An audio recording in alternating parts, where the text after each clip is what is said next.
For the sake of your sanity, my friends, I implore you to take 2 days off a week from social media.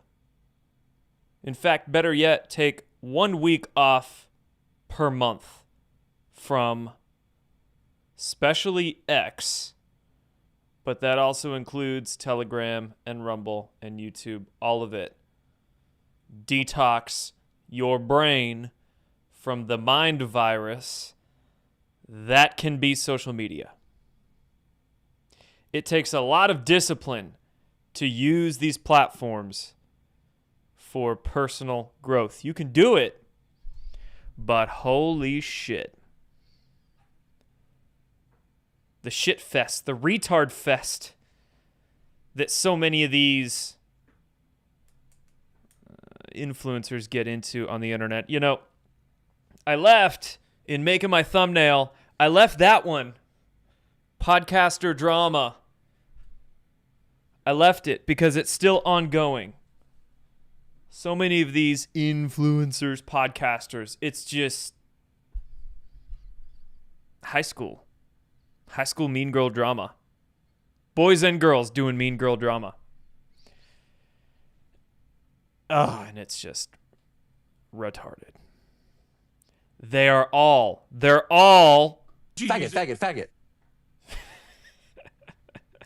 New soundboard button. Oh, you like the new intro music, GoldenEye music too? Cool. Yeah, but I mean, I've been there. In my first year of podcasting, how long have I been doing this now? 9 years? In my first year, I would get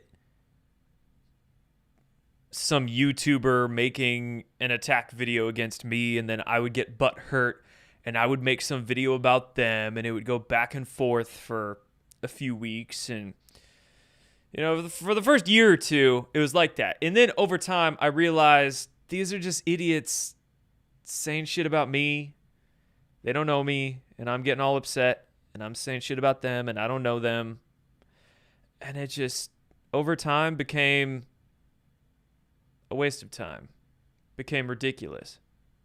And don't get me wrong, I'm still all for criticizing idiotic influencers if their information is bad, if they're clearly misleading their audiences, and you can tell that they're doing it with a dark agenda. But there's ways to do that honorably and not just devolve into some high school mean girl battle. So much of what's going on the internet right now is exactly that. Chat says it's like a smoking addiction. It is an addiction, yes. And I find, unfortunately, for the truth seeker, the information consumer, the average person just trying to make sense of the world and search for what is true on social media, unfortunately, I find a lot of so-called truth seekers want to be entertained more than they actually want to learn the truth, because sometimes the truth is boring. Sometimes logic and rationality is boring. And people will follow these big, influential podcasters with their 1 million, 2 million follower channels. They'll follow them because they tell good stories and they're entertained and they're excited. It gets their emotions going. It's like these people are so bored in their lives that they listen to these podcasters, and even though there's not much proof or evidence provided, they listen to them because it just gets their emotions going. Whatever that emotion is, it could be anger, could be happiness, it could be excitement, it could be whatever it is. And then it's like, gotta watch the next show, gotta see what's coming next. And it becomes this just mess of irrationality. All right, anyway, rant aside, there'll be probably quite a bit of ranting in this episode. Yes, chat, I'm so sick of all the Charlie Kirk stuff. I'm sick of Candace Owens. I'm sick of Tim Pool. I'm sick of TPUSA. I'm not choosing any sides. My side is anti all of them. Got to be honest. because it just, so many of them, high school ad hominem attacks, very low IQ, very emotionally driven, very sensationalist from all of them. And it's just ridiculous. It's like it's very narcissistic as well, arrogant, drips from a lot of these people. And is their information actually increasing consciousness and awareness and personal development in humans? No, it's not. Topics for tonight's show. Stream. Yeah, we'll talk about some of that podcaster drama. We will rant about all of them. New Epstein photos released by House Democrats. Kind of a nothing burger. We'll describe why these new Epstein quote-unquote files are coming from House Democrats. We've got some international stuff we'll cover out of the UK. UK mainstream media, war hawks doing war hawk things. Also, we'll talk about a little bit on Venezuela, some on Russia as well. I've got Russia-US alliance written on the board. And then Trump to reclassify marijuana, as the reports go, could be as soon as Monday that he signs an executive order rescheduling the cannabis. Pretty cool, if you ask me. And we've got some vaccine news thrown in there as well. And whatever other else. I don't know. I got like 30 tabs on this browser, so hopefully my computer doesn't explode. Sweet. All right. Let me talk about a few more comments. And then we'll get to it. Chat says, I'm so tired of clickbait. Even from some I had trusted in the past. When they do that, I'm done with them. That's the unfortunate nature of news commentary influencing. I have learned this industry very well over the past 9 years. I have learned not only what makes the podcasters tick, but also what makes audience, the viewers, tick. And there are a select few ethical, honest, honorable podcasters out there. Don't get me wrong. I'm not throwing everybody under the bus, but just the nature of podcasting itself.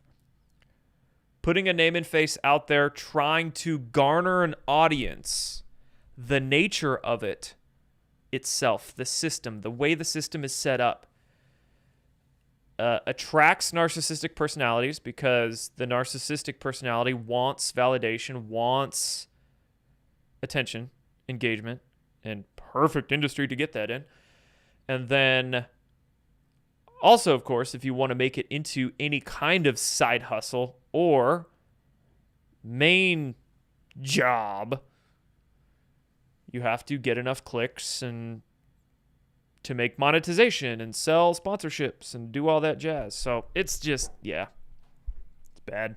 You got to be very careful. It takes a lot of discipline to do it the right way. Like who? Name an industry. And that being said, any podcaster is not going to have the full truth. They're just going to have their own perspective. We all have biases. We all only see one small sliver of the pie that is capital T truth. And we all have our specialties of interests that we're good at talking about. I have a few specialties that I'm interested in. Health. I'm interested in sort of alternative science, UFO type stuff. A little bit in terms of politics. Some political things I don't really dive into much, but I try to at least understand the generalities so I can do these streams and not sound like that much of an idiot. Some philosophical matters, but I like my Badlands crew. I think they're all right. That's why I work with them. The Quartering, I don't watch his stuff much. I think I watched like one or two of his shows a couple of years ago, and he seemed okay. Yeah, I don't know. Give me an industry.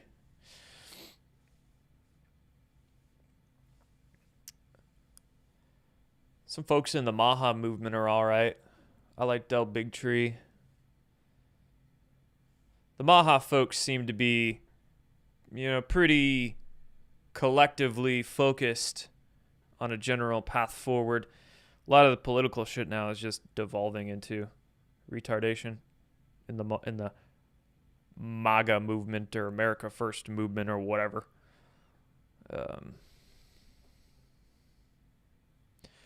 We all got our issues, man. We all got our issues. That's another thing about social media content creation is that people only love to post and talk about the good side of themselves and show how great they are to the world, right? And they don't show their demons. They don't show their skeletons. They don't show their issues in front of their audience. So then their audience looks up to them like they're some infallible idol. But anyway, okay, let's get into it. Do have a quick note from one of today's sponsors here to begin, and that is My Digital Money. With the way inflation and currency devaluation are going, smart investors are turning to Bitcoin not as a gamble, but as a global hedge backed by major funds, banks, and even governments quietly stacking digital assets. Not even quietly sometimes. After reaching an all-time high of $124,000 in October, Bitcoin has pulled back to about $90K. Many see this as the perfect opportunity to invest before the next uptrend. When you invest with My Digital Money, you'll get US-based support and secure offline storage so your crypto stays protected. You can even open a crypto IRA or roll over your existing 401k to enjoy valuable tax benefits. Don't let inflation steal your future. Protect and grow your digital assets today with mydigitalmoney.com. You can also go to jordansathercrypto.com and download their free crypto investment guide. I don't know why they made my face look all AI there, but I'll take it. mydigitalmoney.com or jordansathercrypto.com. Links will be in the description below.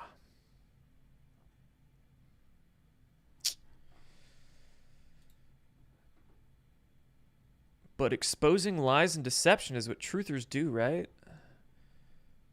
It's my favorite buzzword is truther. People slap it on them. All self-righteous, virtue signaling style. I'm a truther. Oh, yeah?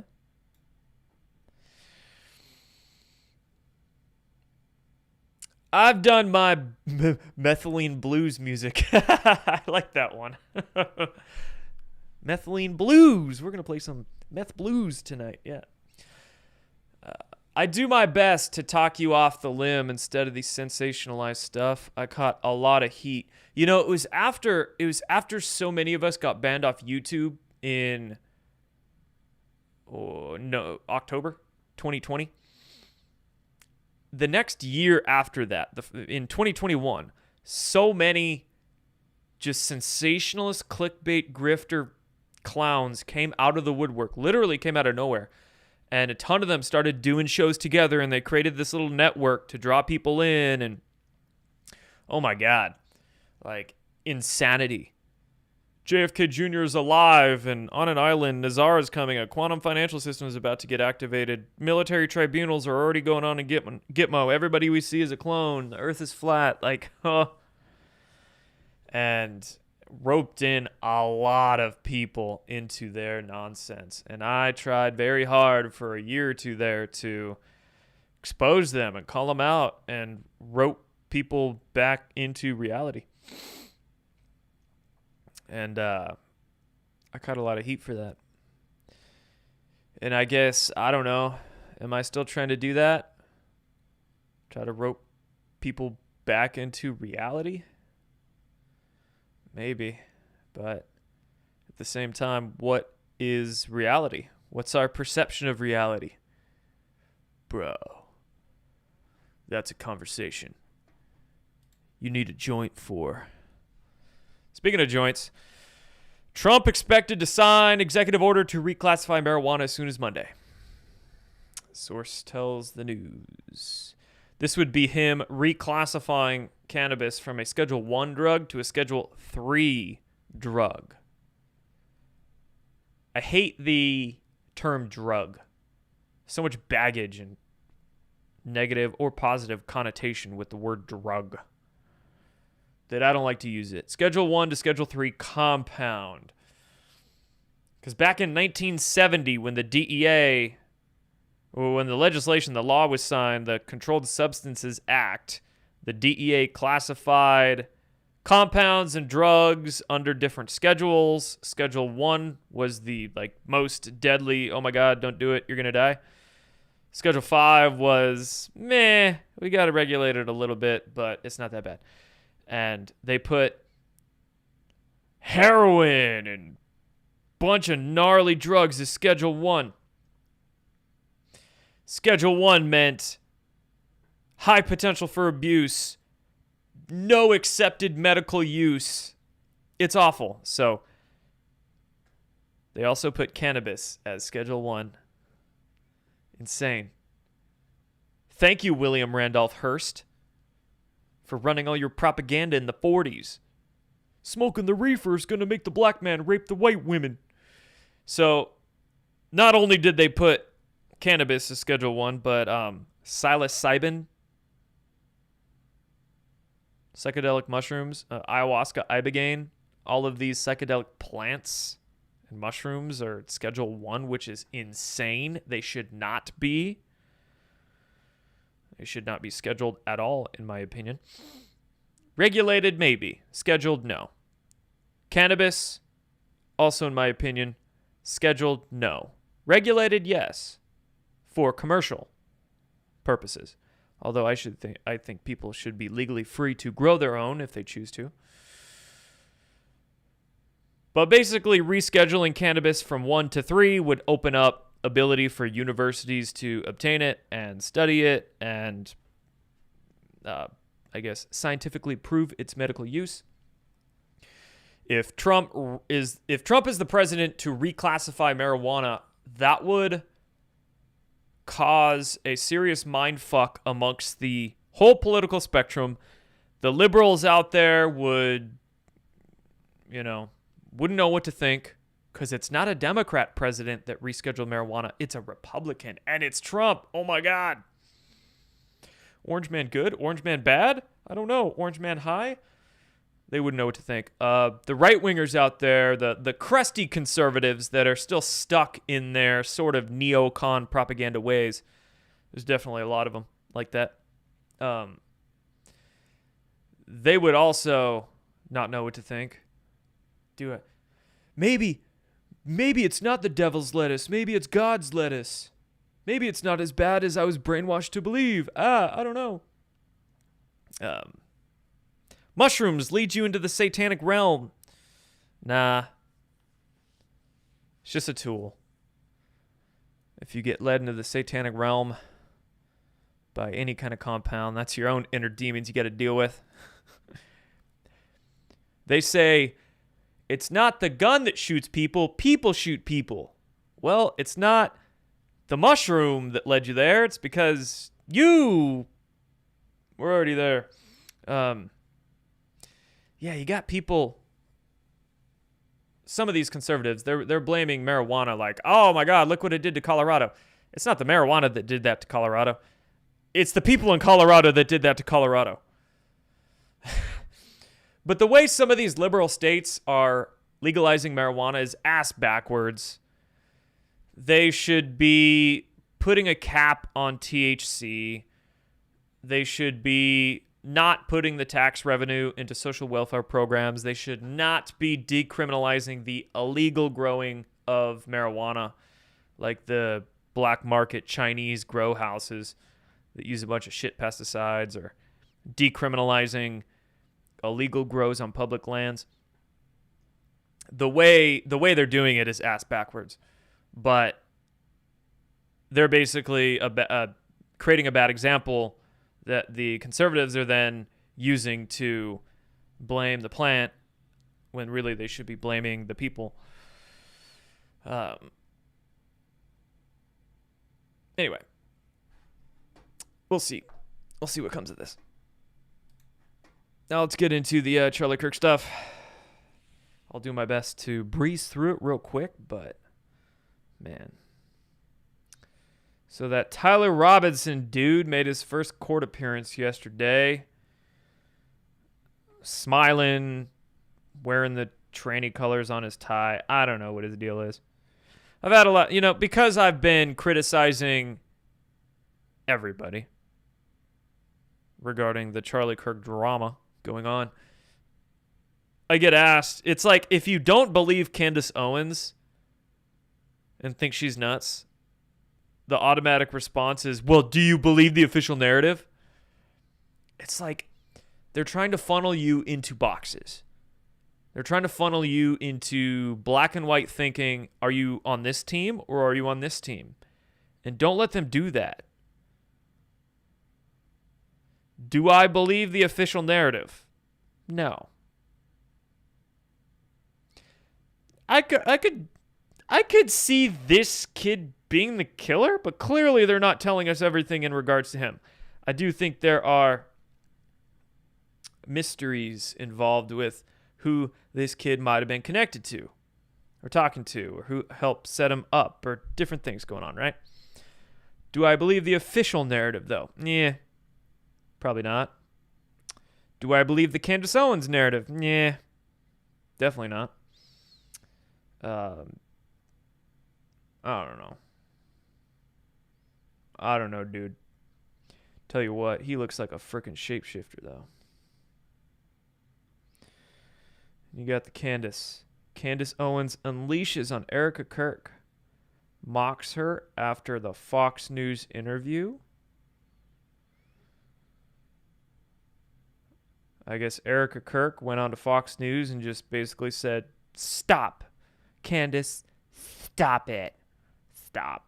When you go after my family, my Turning Point family, my Charlie Kirk Show family, when you go after the people I love,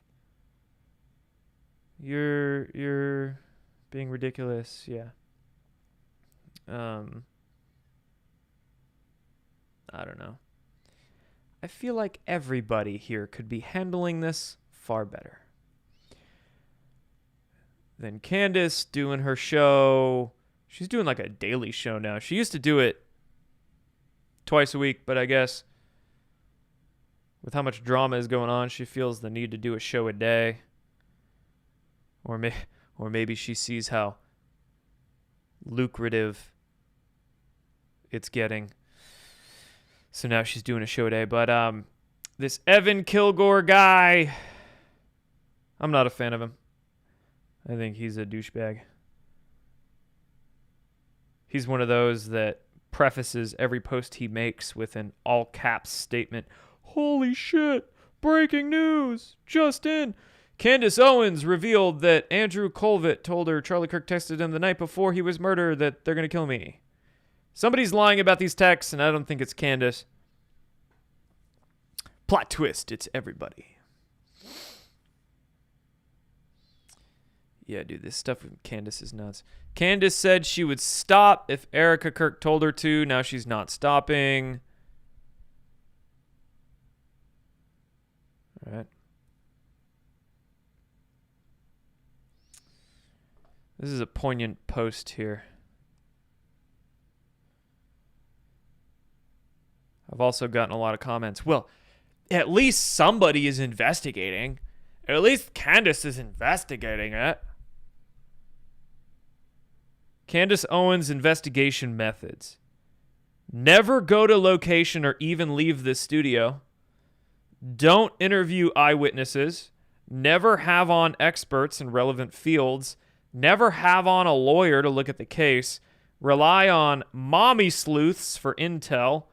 Never show proof of anything. Don't forget getting information from dreams.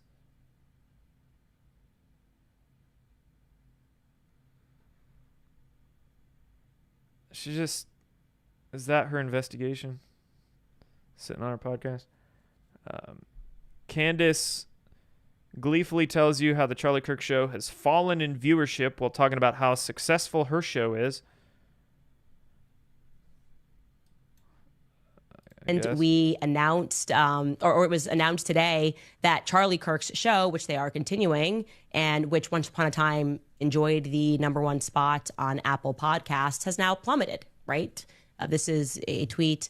Breaking news, the Charlie Kirk show has crashed in the rankings, falling to number 94 on Apple Podcasts, even though it routinely held the top 10 spot in the past and even reached #1 when Kirk was alive. The reason for that is simple. It is clear. People are telling you how they feel, and they feel that you are not being honest. They feel that they are not getting the truth from the very people who keep trying to market themselves as his closest friends. And I'm saying marketing intentionally because it feels as though they have transformed into a badly run PR firm from the early 2000s, where you try to use celebrities to influence the public. You get like, Britney Spears and Justin Timberlake to wear your denim. And everybody just then starts wearing denim, right? And I will add on to this that I certainly myself am compelled. When she speaks, she uses a lot of neurolinguistic programming. Giving a subtext of how to think and feel about certain things. When she gives opinionated statements, she doesn't preface it with being an opinion or a thought of hers. She tells you the way it is. And I think the way she formulates her words during her podcasts is sort of hypnotic to people, and they believe whatever she says.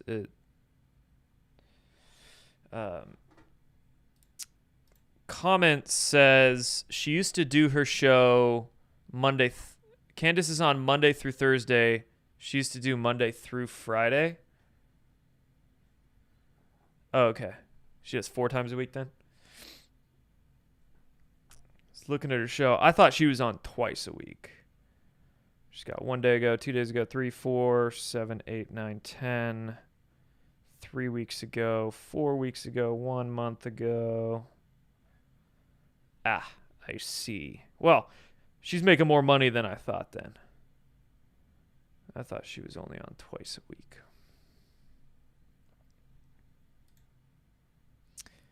Hey, don't forget this doozy. From November 27th. They have been signaling that a 9/11 style attack is coming the second week of December. Save this tweet. It will age well. That's to want to be right about something like that. Why would you want to be right about something like that? Well, everybody is saving this tweet because it's aging like milk. Chocolate milk, I guess. Since it's from Candace. She's bought and paid for. Honestly, I don't think. I don't know. I don't know if Candace is bought and paid for. I could see her just be genuinely delusional. Having delusions of grandeur. That's one thing about this podcasting space is that when people get attacked, their ego will tell them that I must be over the target. Sure, sometimes maybe if you get attacked, that means because you're speaking the truth and all that. But sometimes so-called truth teller podcasters get attacked because they're genuinely retarded. And people are just sick of it. And they'll tell themselves, oh, I must be over target or something. It's a egoic defense mechanism. And I think that's where Candace is. I could see Candace not being controlled opposition. She's just genuinely unhinged. But it's the unhinged ones that make easy assets to influence without them realizing it, right? There's a difference between an asset and an agent. An asset could be somebody that the intelligence community contacts or influences, usually without them realizing it. And they're like the useful idiots. They don't realize they're being manipulated, but They are. The agent is the knowing deceiver. That is the person that takes the money to give the disinformation. That's the person that's bought and paid for, that is knowingly putting out disinformation or psyops to the public. So there's levels to this shit. Have I talked about Ashton Forbes before? In fact, I have interviewed him on a podcast. I interviewed him about 1.5 years ago. And I liked his information on 0 Point Energy. I thought Ashton Forbes was great when he was just talking about ZPE. But when Ashton Forbes started dipping his toe into politics, well, first, he seems very sensitive to criticism. And he just recently has kind of started acting like an asshole on the internet. Like, very sensitive. And then going along with official narratives. Like, I saw a tweet of his one time where he was basically saying he believes that freaking terrorists hijacked planes and flew them into the Twin Towers, and the Twin Towers fell because planes hit them. Like, he's good on one thing. He's not good on other things, but he tries to have very strong opinions about those other things that he doesn't seem to understand all that well. Podcasters are the new stock market. Which ones are you investing in? Hey, that might not be a bad analogy, though, right?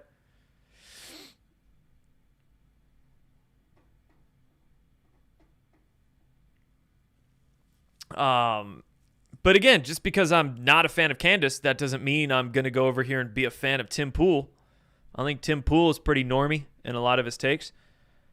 And TPUSA, I mean, those NGOs, man, they're a hotbed of monetary corruption. I don't know about TPUSA. And TPUSA is kind of normie as well.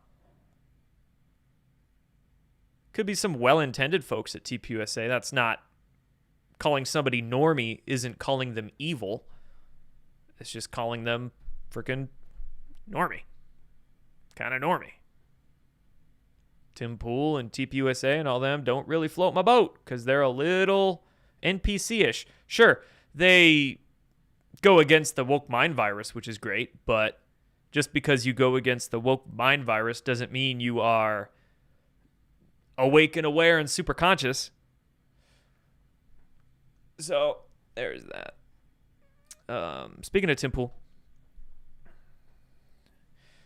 Tim Pool is working with the Washington Post on a hit piece about Candace.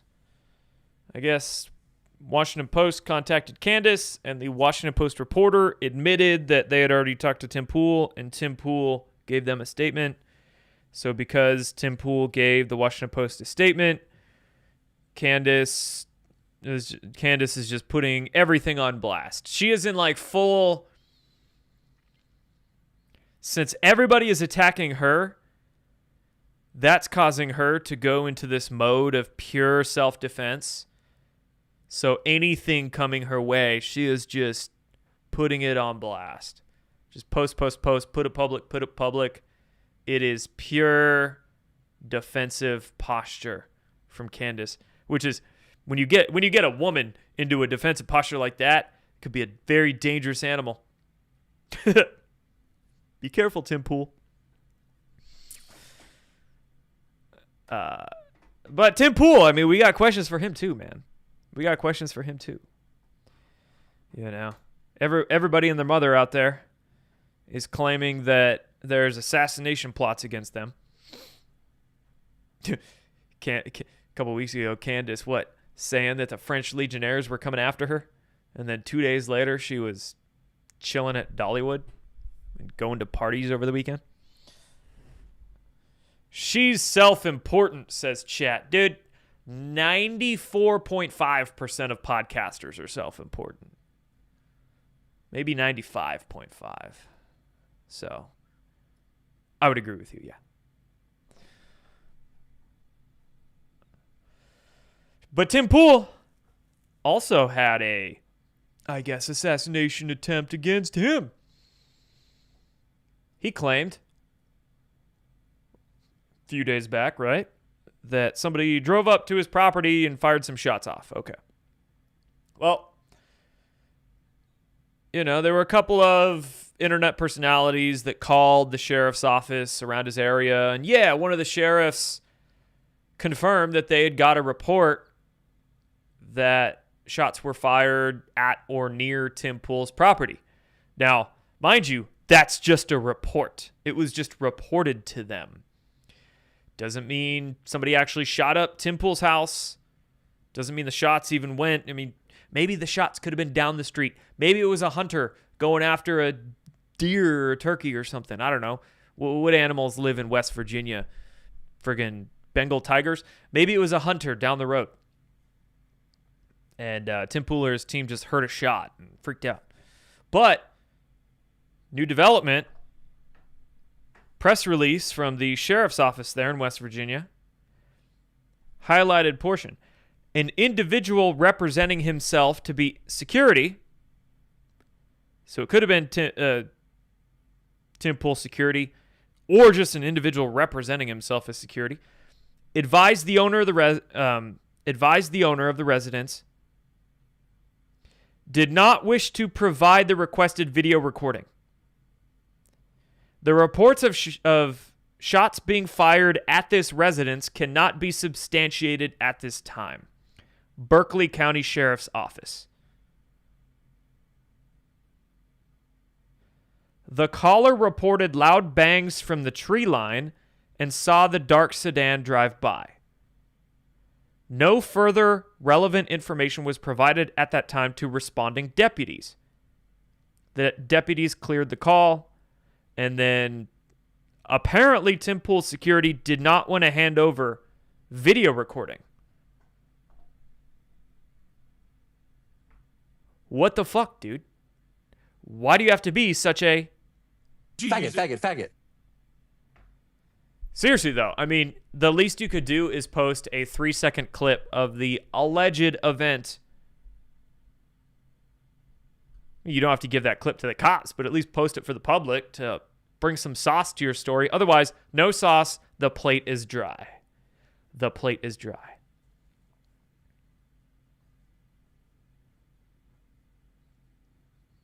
The plate is very dry with Candace as well. The plate is dry.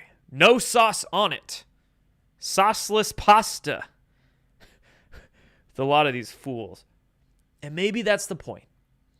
Maybe the point is there is no evidence that these people are providing. They're providing us with claims just so we get distracted with their bullshit. And here I am feeding into it. All right, you got me. I'll bite. They want us to pick teams, divide ourselves even more, get distracted with this drama. For what? What's going on? What's going on while we're all distracted with Tim Dumbass Pool and Candace Bitch-Ass Owens? Oh, man. They're all bought and paid for. All of them by Israel. Even the anti-Israel ones. They're all bought by Israel.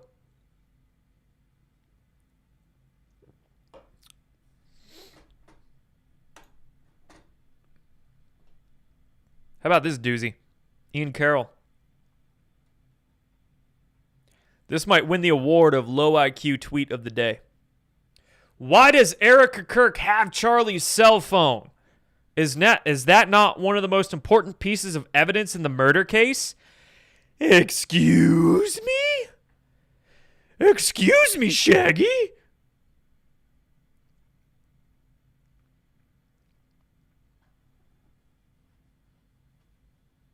It's like, I'm just asking questions. That's my new least favorite statement. I'm just asking questions. No, your questions are insinuations, very, very loaded questions. And clearly you're just trying to drum up a new conspiracy, drum up some more mystery with your loaded questions. You're not just asking questions, dude. Why does Erica Kirk have Charlie's cell phone? I don't know. She was like his wife. Is that not one of the most important pieces of evidence in the murder case? Maybe, maybe not. I mean, depends. Did the shooter contact Charlie Kirk? Well, then yeah, it would be important. But if the shooter didn't contact Charlie, then it wouldn't be important at all. And if it was important, then law enforcement would just take the phone, download the data dump it, make a copy, hand the phone back. If it was really, really important for some odd reason, then sure, maybe the feds would take it. But in this particular case, it's probably not important at all. But excuse you for asking a dumb fuck question. He went from hanging out in grocery store aisles to expert investigator in T-minus, 12 months? Criminal investigator here responding to Ian. If someone is murdered by an outside source, their body is brought to a medical examiner where an itemized list of their belongings is made. Each item on that list is scrutinized to see if it's needed in the investigation. If it's an item like a cell phone, a detailed reason is needed, as well as a warrant to search the phone. Charlie's phone isn't relevant to the investigation. He's the victim. Therefore, it was turned over to his next of kin, his wife. If anyone's cell phone is under investigation, it's the POS who murdered him. As an investigator, I'd be tearing that phone apart to see who this guy was talking with before and after. Hope this clears things up. He continues in a few replies, says, this is why I keep asking, what do you expect to find on Charlie's phone? Unless Charlie was getting direct text messages or calls from his murderer or somebody directly associated with his murderer, I truly don't see the reason to pore over his phone. Plus, investigators could do a data dump and then give the phone back to his wife. The real evidence is going to be on the murderer's phone.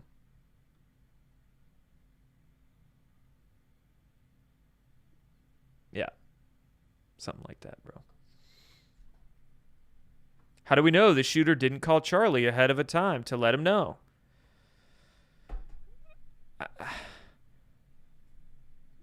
How do you... What's the likelihood that, assume if Tyler Robinson is the actual shooter, what are the chances he had Charlie Kirk's cell phone number? Called him up. Hey, bro. You still going to be at UVU today? Oh, that's nice. See you soon. I hope you're joking. I hope you're messing with me. Okay, I think you're messing with me. I see the emojis. Hope you're still going to be sitting in that same spot. I'm going to be right across the way, about 120 yards.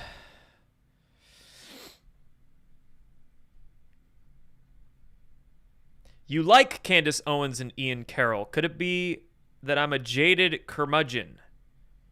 Sure, maybe. But also, it's not about liking people.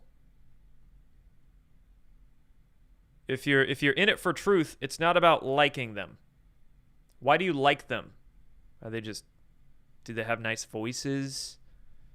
Do you think they're sexy?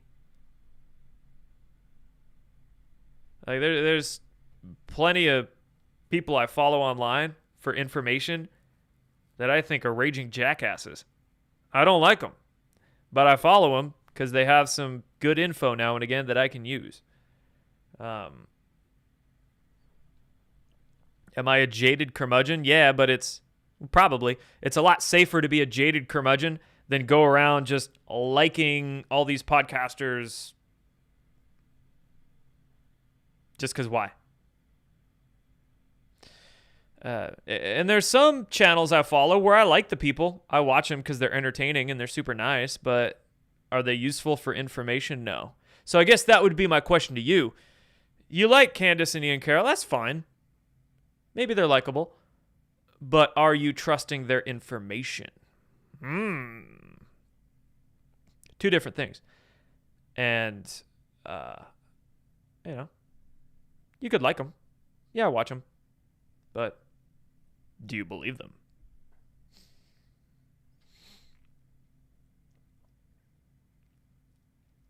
Now you could reframe your perception or your focus and like people based off the,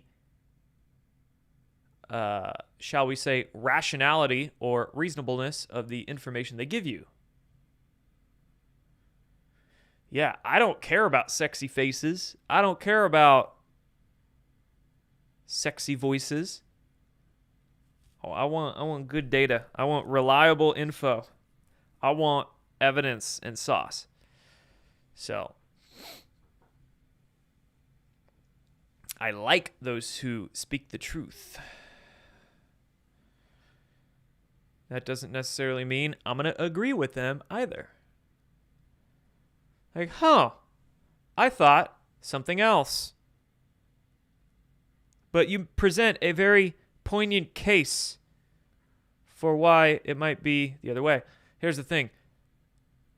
2 things destroy our brains. Those 2 things are confirmation bias and cognitive dissonance. They're a bitch. They go hand in hand.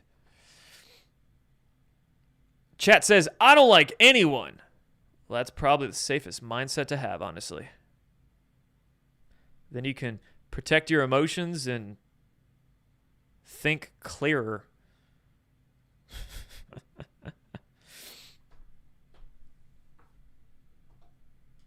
What are we talking about next?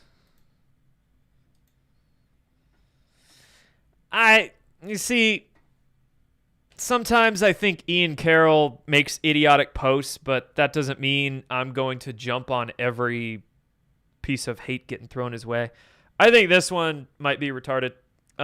This account claims that, did you guys know Ian Carroll came to X? Before he came to X, he fingered his asshole on OnlyFans under the name Cancel Cloco. Cancel Cloco. Yes, Ian, we are looking. And he claims to have this screenshot of what he claims is Ian's OnlyFans account. Says, yes, Ian Carroll did private shows on OnlyFans. Yeah, see, again, confirmation bias, right?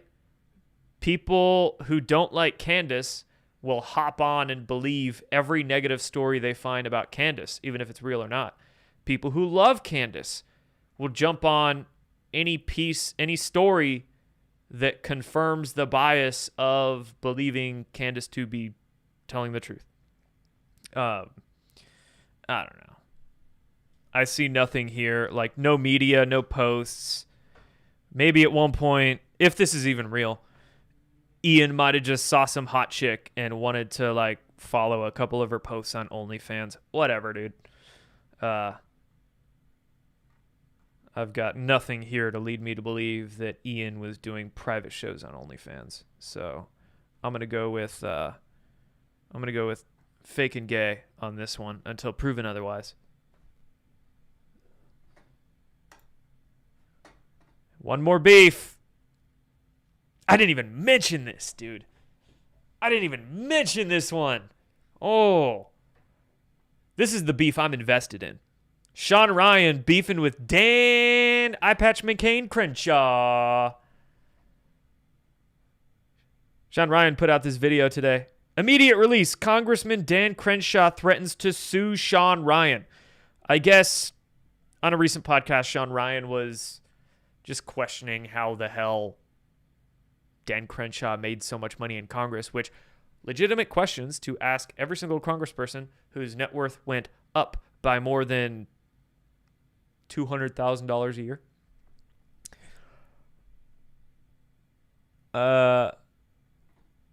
Then I guess Dan Crenshaw offered to debate him. Okay, Sean, let me propose this. Let's talk one-on-one, seal to seal. Your audience, your platform, live. If you're not afraid of the truth, have me on, yes or no. Sean Ryan says, perfect, Dan. January 2nd it is. Our attorneys can work out the details. Yo. Let's get it on. Oh, that'd be a good soundboard button. Oh, what was that claymation show? Celebrity Deathmatch. Yeah. I need some sound bites from that one. Are you not entertained?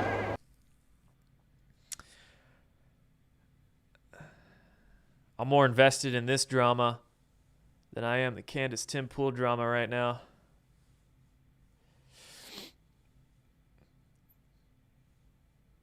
Can't stand Crenshaw. That guy's a raging douche nugget. Sean Ryan's okay. I listen to his podcast once every blue moon. Occasionally. Sean Ryan's a little normie, right? He's a little normie. But, and he seems to forget what he says and the things people have told him sometimes. But he interviews, I don't know how many freaking people, so he can't remember everything he's told. And you know, who knows how his brain's been warped by being a Navy SEAL and the drugs he was running in freaking Guatemala or whatever. But yeah, Chase Hughes is all right too, actually. I do enjoy listening to him time and again. Who's that New York divorce lawyer who's been going viral? James Sexton, is that his name? He's actually a decent listen as well. So there's some okay podcasters out there. But again, I don't know them. I'm not going to like them because I don't know who the fuck they are. That's the thing. Why do you like people whose faces you see on screens that you've never met before? Are you sure you even want to like them? If you found all the skeletons in their closets, hung out with them for a day, watched how they wiped their ass and put on their pants, would you really like them? I don't know. Tell you what, you guys would like the way I wipe my ass. Front to back. Yeah, there's some decent people out there, though. But, just gotta be careful, man. Gotta be careful with the, internet faces. Sean Ryan is one of those fun ones. Don't take him too seriously, but fun to listen to. And he's got some decent guests on. You know, some of his military vet guests, they got good stories they tell. Sean Ryan's he's a decent interviewer. Lets him go on with their... He asks simple questions that lead well and just allows his guests to talk. Some guests Sean Ryan has had on, I think, are full of shit. And Sean Ryan didn't pick up that they were full of shit and just let them spew. So, you know, is what it is. Do I watch Susan Kokinda or Barbara Boyd? No, I am not familiar with either of those names.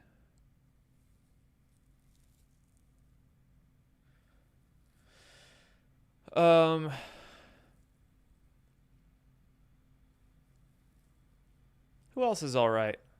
You know, I listened to Ben Davidson's show, Suspicious Observers. I know he's he's a Tate fan, but I still like him. I like his info. I like his shows. Yeah, I don't know, man. Honestly, I don't really listen to podcasters for news. I don't listen to news podcasters. I'll be honest. So,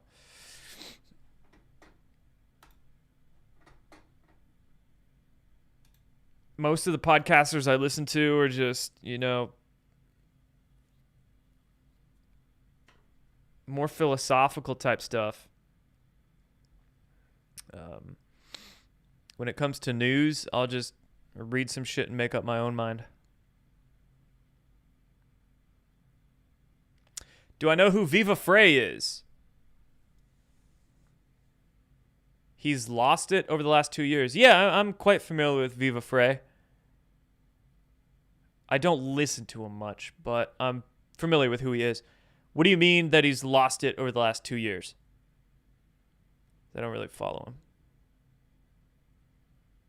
Sam Tripoli is a lot of fun. He has some great information sometimes. I've been on Tripoli's show a couple of times, actually. He's all right. He's a comedian, though, so I wouldn't go to Tripoli for info, but he does crack me up.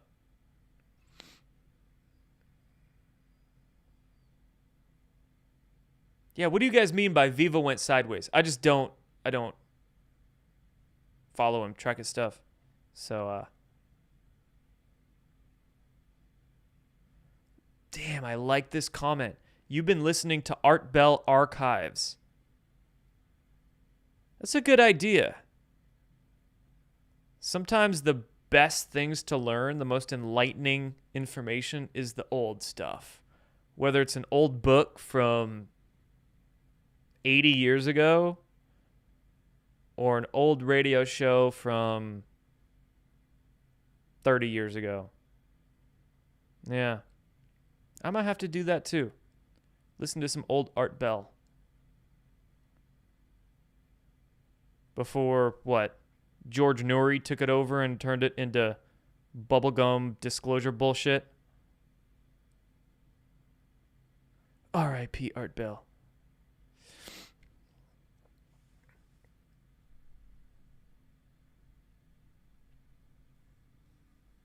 Viva Frey started adopting narratives that aren't backed in anything and went a little too conspiratorial and seemed to be pushing narratives. Like what? Give me an example. I'm all for going conspiratorial, but yeah, you gotta back it. What do you mean? Like, give me an example.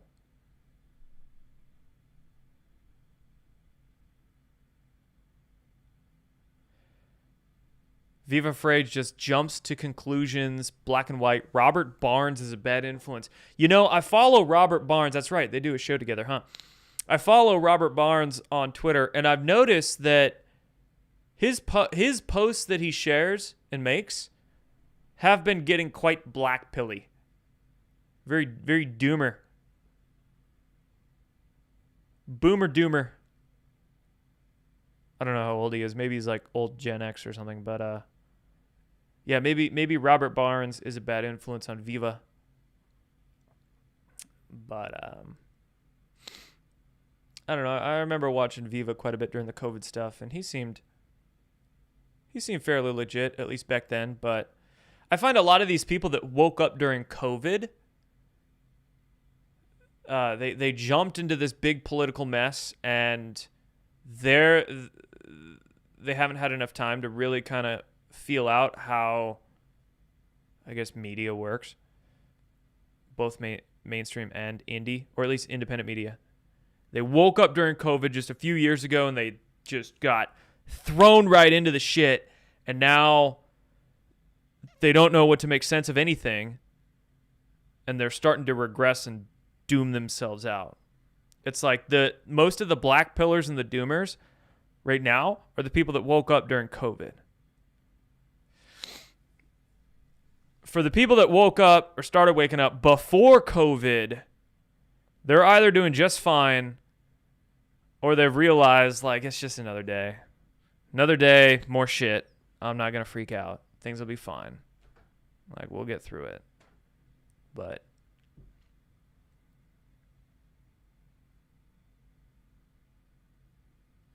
do I think Nick Fuentes is a Fed, or is he just rage baiting Candace by saying the official FBI conclusion checks out? Both. Fuentes is a top tier rage baiter, but he was doing some sketchy shit around January 6th. And he got a lot of Bitcoin money at one point. Bitcoins. So, anyway, yeah, that's a good thought. They're on the people that woke up during COVID. Like, they're the ones that are blackpilling hard and falling for the psyops. The people that woke up during COVID, maybe it's an egoic thing where they think, oh, if I woke up during COVID, that means I'm smart because I saw the biggest psyop in humanity's history, so I must be a psyop expert now, and I can spot psyops all over the place when they really can't. So then it's like they're more susceptible for the next one because they think they're not. And they're continuing to fall for psyops. It's like the people that woke up during COVID are the ones just getting royally fucked by the psyops right now. Chat says, I bet a crisp $1 Nick is a little hat. I bet you a shiny shekel, my friend. Shiny shekel. That Nick is owned by the people he criticizes. Which, in fact, that would be a hell of a strategy, wouldn't it?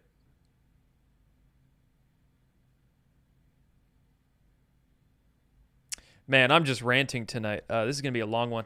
All right. We got to move through it. I do have next show supporter. If you guys will allow me to shill for shekels, because I do not make $7,000 a post.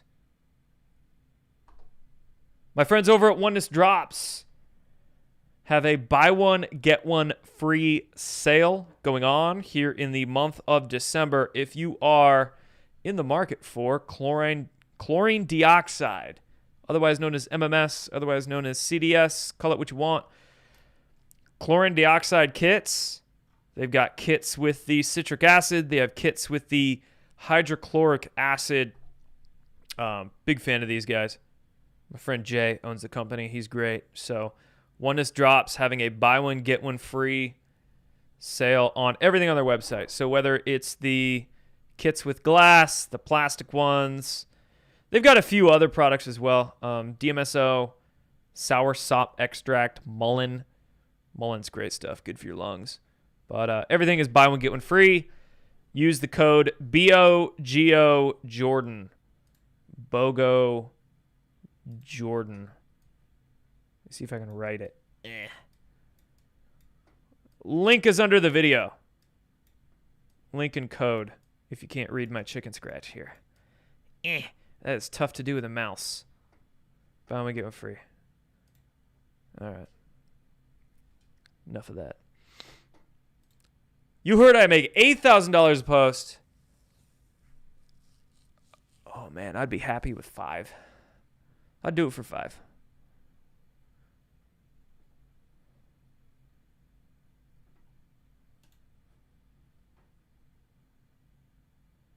Candace said, major 9/11 style attack around mid-December. Thoughts on it? Well, clearly, yeah, I talked about that about 20 minutes ago. Clearly, that aged like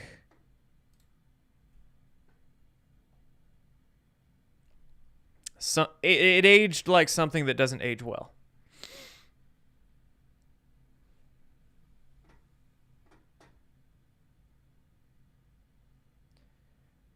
Who do we got next? Marjorie Taylor Greene.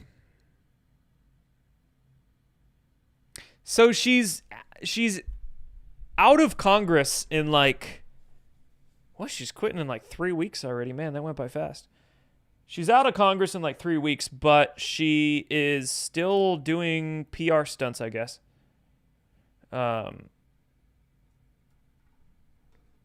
Gateway Pundit apparently doesn't like her. But she's out here taking photos and meeting with the Code Pink NGO. Code Pink is a non-governmental organization. It is an anti-war activist group that was formed about 20 years ago. I think it was formed right after 9/11, right after the Iraq invasion, so 2003 or 4 or something like that. And yeah, Code Pink, some of their stances I would agree with. You know, they were against the Iraq war. They're a very pacifist organization. They've been against a lot of wars legitimately over the years, but they're also very left-leaning, liberally. I mean, you can see the Karens and boomers of the group here.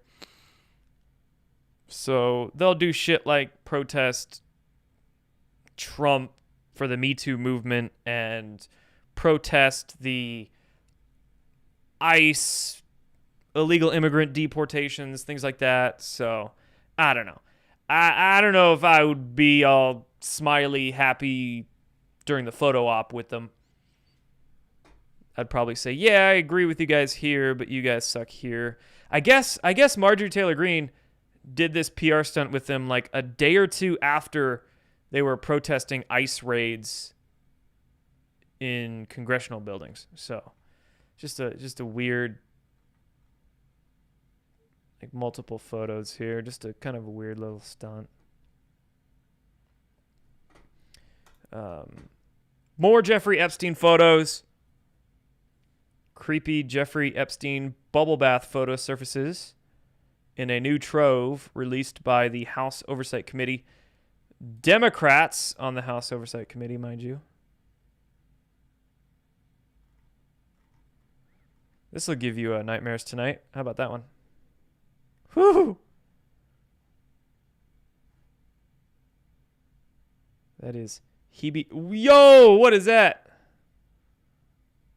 What happened to his face? When lip filler goes wrong. You know who I saw today that had like loads of lip filler in her face? Was that Isabella, what's her name? She's the conservative thought chick. Isabella Marie DeLuca or whatever. She posted some video today. And, you know, she's like attractive, but in the narcissistic, too much work done kind of way. And I was looking at her bottom lip. And it was like, that shit looked like it was about to pop. Ladies, no. Lip filler is not attractive. As a man that is... Just no, don't do that. Stop it. Too much and you look like that. A few more photos. Just weird shit. I don't know. Like, what the fuck is that? If the glove doesn't fit, you must... I'm not even going to finish that statement. Just, no. No.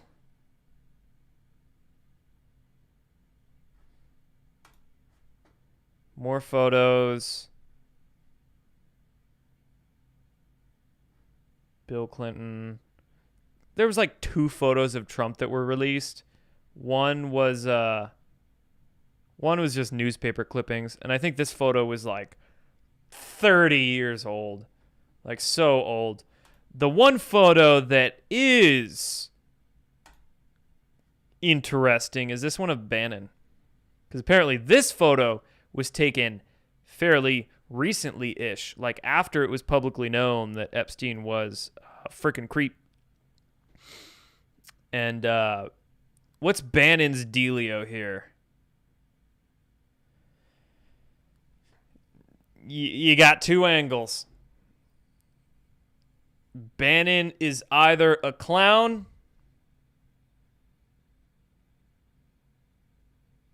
well, he's definitely spookish. He's definitely spooky. But is he good spooky or bad spooky? That's the question. Is Bannon acting like a good guy when he's working for the bad guys? Or was he cozying up to the bad guys while working for the good guys? I don't know. And I don't have an opinion. I'm just positing the only possibilities. Chat says Bannon did a video interview with him right before the arrest. Right. Yeah, I don't know. I don't have a bias either way. I don't hate Bannon. I don't love Bannon. Bannon just exists. It's kind of how I view humans. I don't hate you. I don't love you. You just exist. And I just exist. We're all just existing. Humans on this planet trying to figure shit out. Or some people aren't trying to figure shit out, but...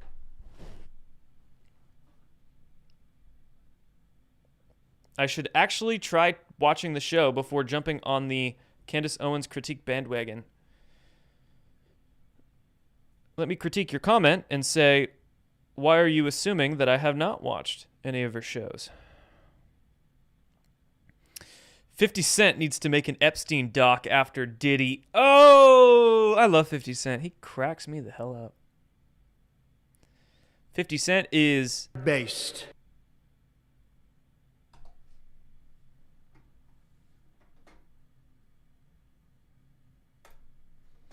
also, mind you, here was a post I made a couple of weeks back, but it's very relevant. So most of these Epstein files are in the hands of his estate. That's why a lot we still haven't seen. When people claim, oh, release the Epstein files, they like beg the government to do it or something, but they don't understand that the government doesn't have some of those Epstein files. Those Epstein files are held in his estate.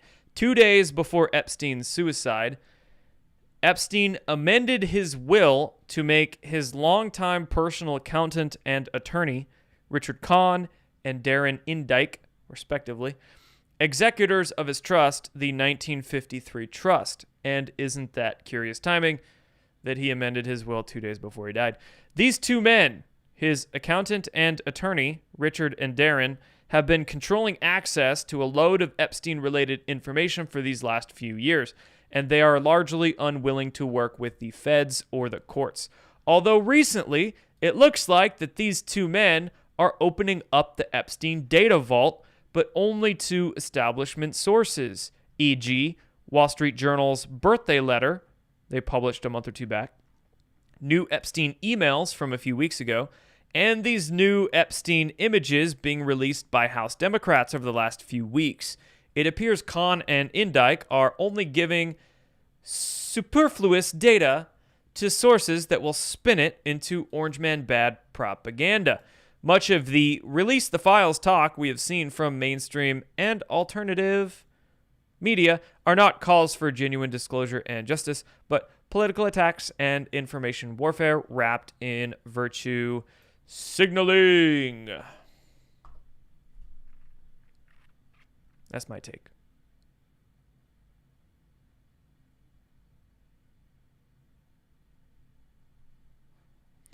Oh, dude, I would love to go on Theo Von's podcast, man.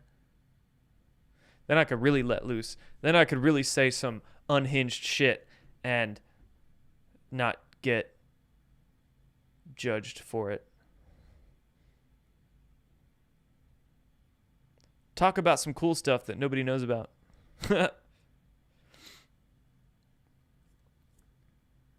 This is when I make up a freaking story, right? About getting information about Charlie Kirk's assassination in a dream, or maybe I will fabricate a story about being a secret space program, friggin' whatever. You don't know it. You didn't say it had to be true, right? I guess the question is, how many views do I want on my podcast? Tina Peters has been pardoned. Trump made a post pardoning Tina Peters. But the question is, Tina Peters' case was a state issue. So when I saw this post, I was confused, because how could Trump pardon what is a state case? Although there could be a lot more to the story here we don't necessarily know. Maybe secretly, or at one point that we're unaware of, Tina Peters' case was upgraded to a federal case, and that is where there is justification behind this pardon. Although, on the surface, it is confusing because, again, state issue versus federal issue. You know, freaking hot take influencers will just post before taking 30 seconds to think about anything. But,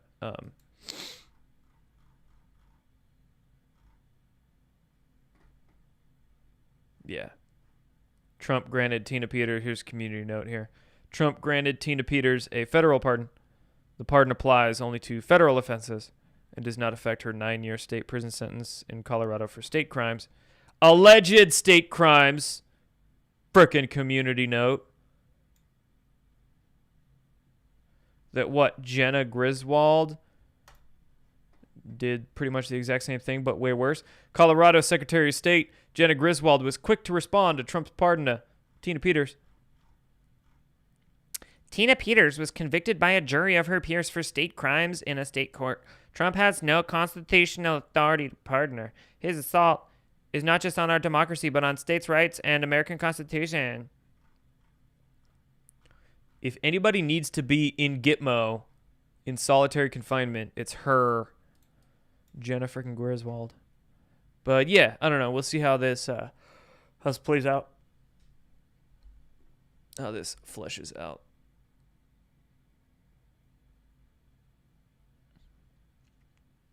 Chat says, let's talk about some cocaine. No, for real. 1997 NASA cognitive study. Aaron Valenti died from it. Did NASA do a cognitive study on cocaine?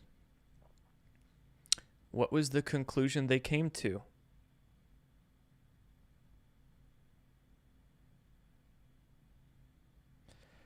I experimented with the cocaine once in my life, and let me tell you, it was not for me. At all. But what I would do is try chewing coca leaf. I would try that, even though I think coca leaf is like Schedule 2 or something. You can't buy it or import it or anything. It's on the schedule somewhere, but I would try chewing coca leaf. But it's the extracts of these plants that get you. Like cocaine is an extract.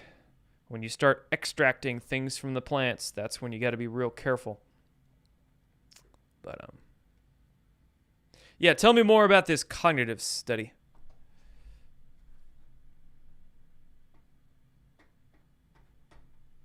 What else we got? Somali fraud, we all know about that. BLM fraud. I'm gonna go fast through the rest of this because I'm hungry. BLM fraud. Oklahoma BLM leader indicted on fraud, money laundering charges. That is, how many? How many of these BLM leaders have been arrested or indicted for fraud at this point?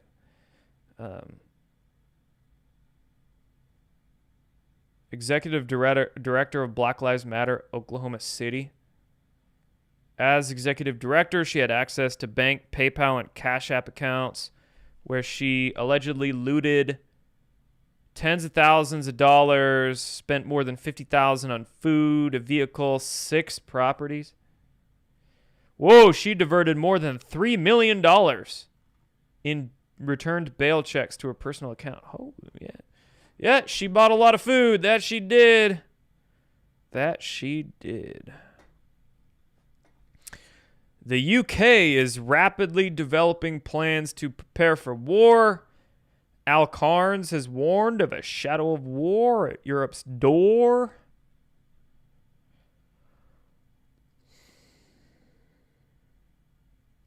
The Warhawks want it. They do not want this war between Russia and Ukraine ending.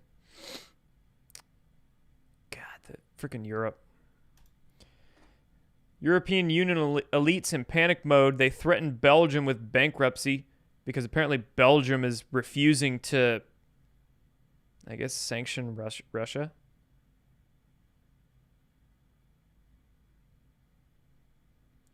EU's unelected overlords are now threatening Belgium's new prime minister with financial Armageddon because Belgium's prime minister refuses to play along with their plot to steal $200 billion in frozen Russian assets.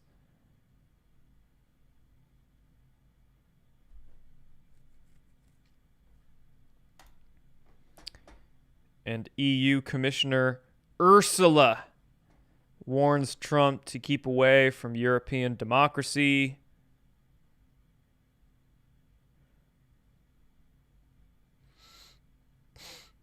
Ursula said Trump should not interfere with Russian or European democracy. You know, that's just like your opinion, man. Trump said in an interview with Politico that Europe is a declining group of countries led by weak people.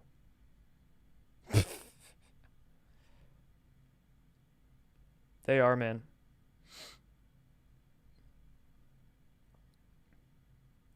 I'm sorry, but some of them European countries, the males don't seem to have too much testosterone. Very skinny, very metro.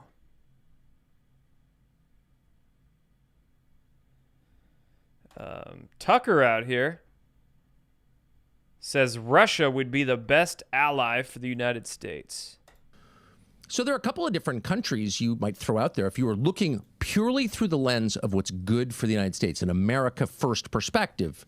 The most obvious, of course, would be Russia. Russia! Why? Because it's the biggest country in the world. It's the biggest landmass in the world, and it has enormous mineral deposits, energy deposits. It's got a lot of oil and gas and gold and everything else you need to run a society. And it also has a formidable military, by far the biggest on that continent, on the European continent, and huge manufacturing capacity. So, like, if you needed an ally to help you in a conflict, or if you needed a country in which to stage a fight with some other country, a place to put air bases, for example, Russia would be like the best. I mean, you might hate me for saying it, but I think Russia would be a better U.S. ally than, that little country in the Middle East.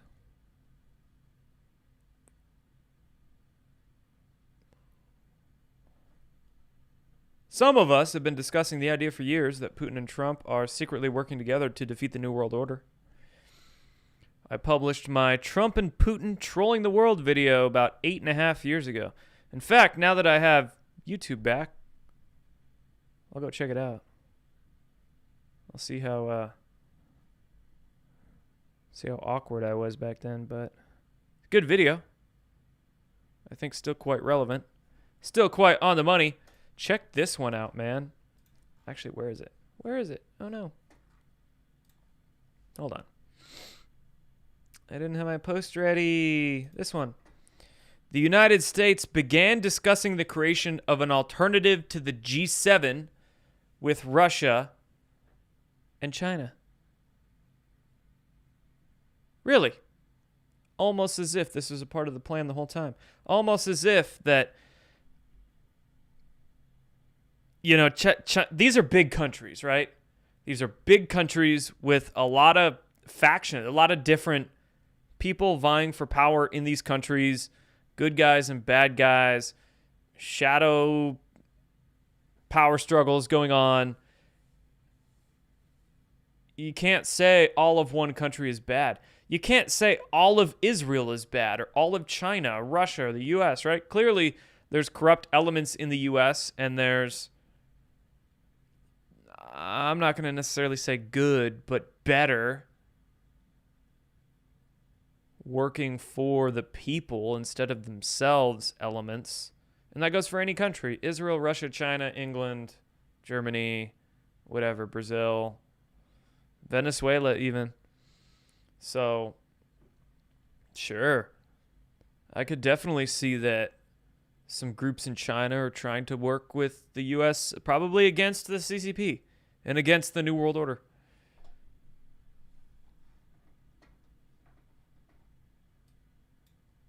Complex situations going on. It's not so simple that all Jews bad. China bad. All Jews bad. U.S. good. That is what the low IQ simpleton thinking will say.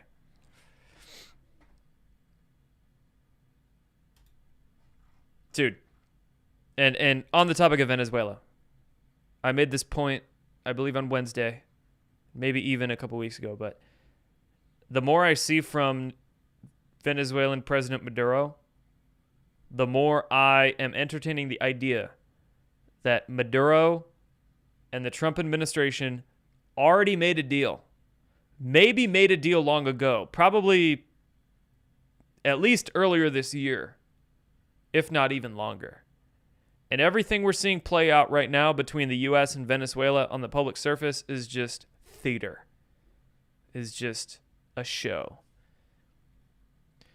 You had Maduro like partying earlier this week, playing DJ on a news broadcast, and now listen to the guy out with the people on the street.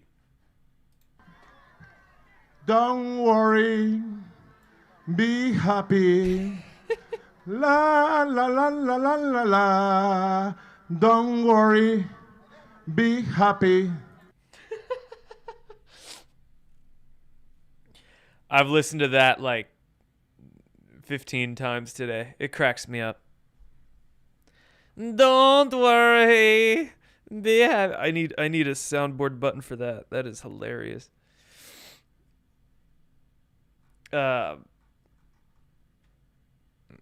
Nicolas Maduro starts singing "Don't Worry, Be Happy" at a rally. This was right after the U.S. seized that oil tanker, by the way. And apparently he said in Spanish before singing, "To the American citizens who are against the war, I respond, don't worry, be happy."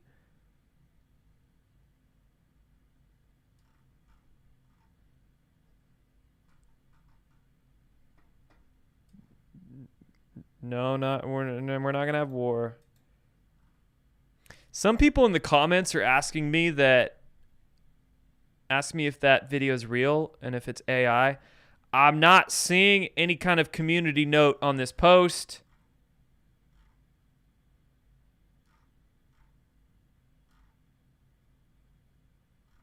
I'm not seeing much in the way of people calling it fake or AI. I think it's real. It appears real, at least.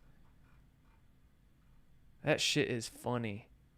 Don't worry, be happy. Yeah. And you read the comments, it's like people just can't grasp that some of these world leaders are acting. It's like difficult for them to get it to even entertain the idea that maybe some deals happen behind the scenes, and what we're seeing now is just for show.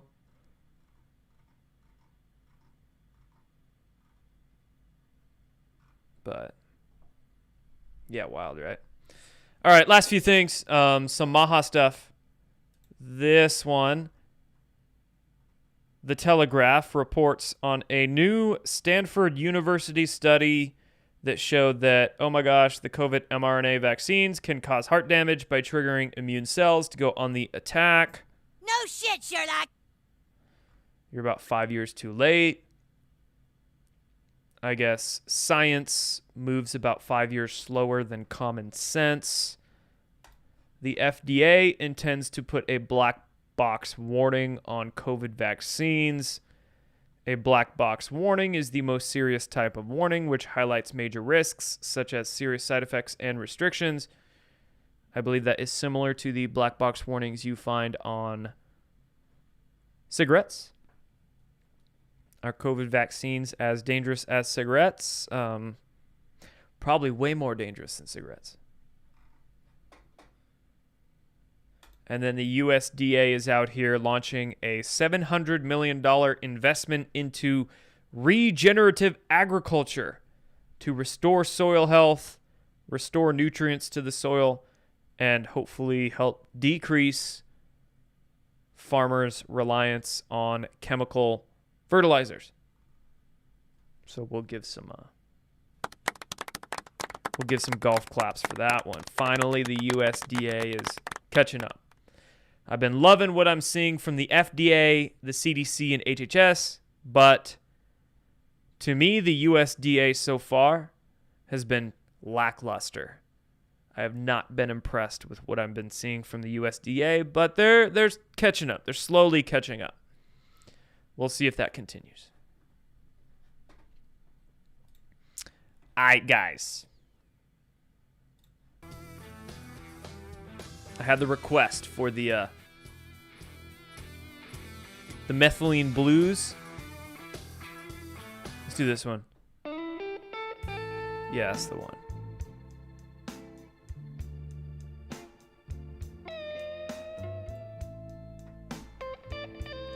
Let me get a sound check. Thumbs up if audio is aight.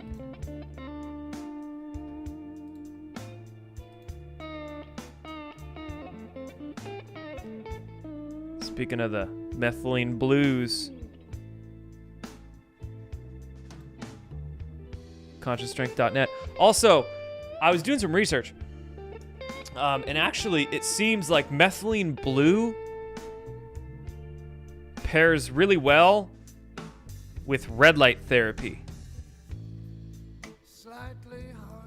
I just did an interview with the owner of this company the other day. I'm going to be releasing it on the Badlands Media Maha News Show, I think, next week. But it seems like methylene blue being helping the mitochondria of our cells to burn oxygen more efficiently for ATP. And then red light therapy also doing something similar, helping to release the oxidation process, I guess. Helping to also burn oxygen for energy more efficiently in the mitochondria. It seems like they're a really good combination. You can find the methylene blue at consciousstrength.net, link in the description. And then if you are interested in any red light therapy devices, you can go to redlifelights.com and use code Jordan25 for 25% off. Oh, it's behind my head. There we go. Jordan25, 25% off. I'll put that in the description after the show's done. I don't think I put it in there yet. So you get 25% off any of their red light therapy devices at Red Life Light. Red Life Lights.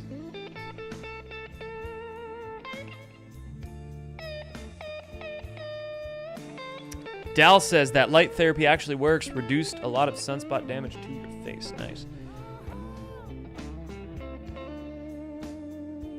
Apparently, red light therapy supports anti-aging of the skin, supports hair renewal, hair growth, hair strength, can support tissue regeneration as well, healing damaged ligaments and joints and whatnot. I have yet to try a red light device, but I am, after recent research, I am interested.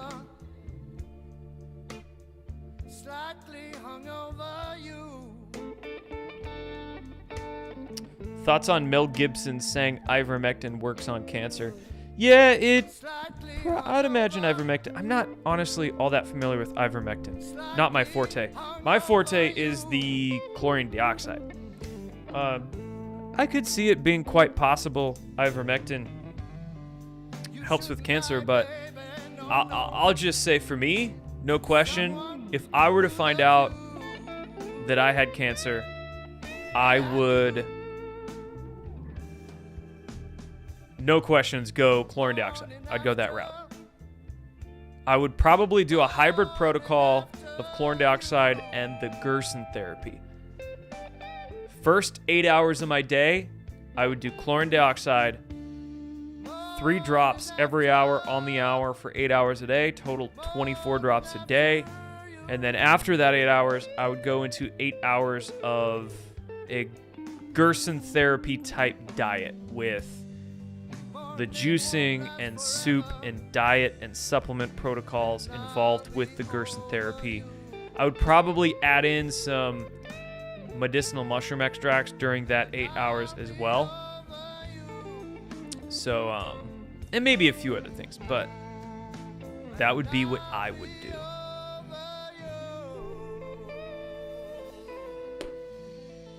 Me personally.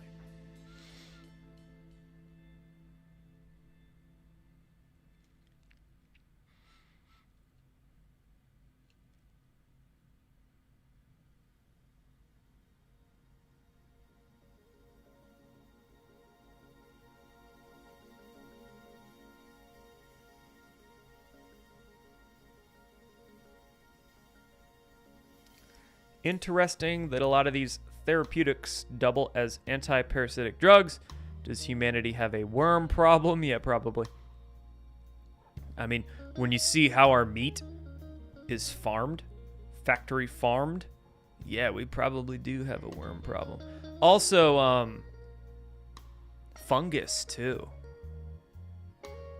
I've been also doing some research into fungus lately and how many freaking humans, like, you know, psoriasis, eczema, rashes, dandruff, athlete's foot, all kinds of things.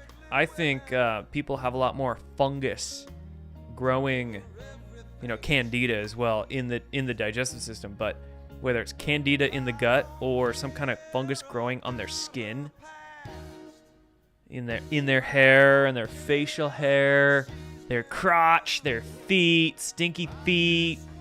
Dude, some people's feet just freaking stink terribly.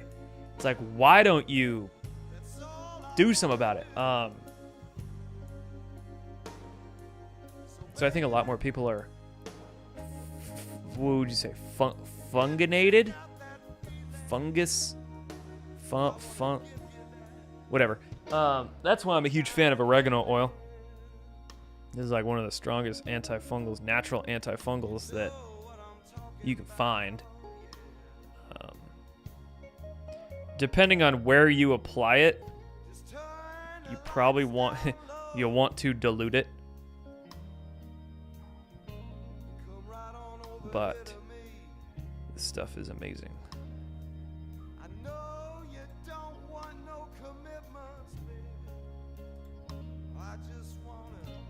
Speaking of oregano oil, not to be too shameless with the promotion, but I've been such a fan of oregano oil for many, many years that I decided to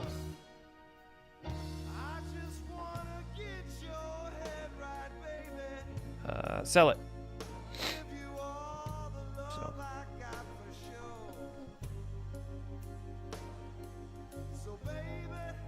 Whew!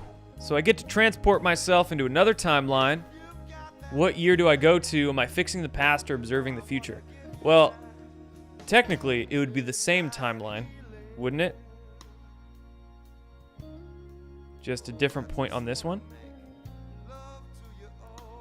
As the timeline going to the past has already been solidified. We already know that one, so it already happened.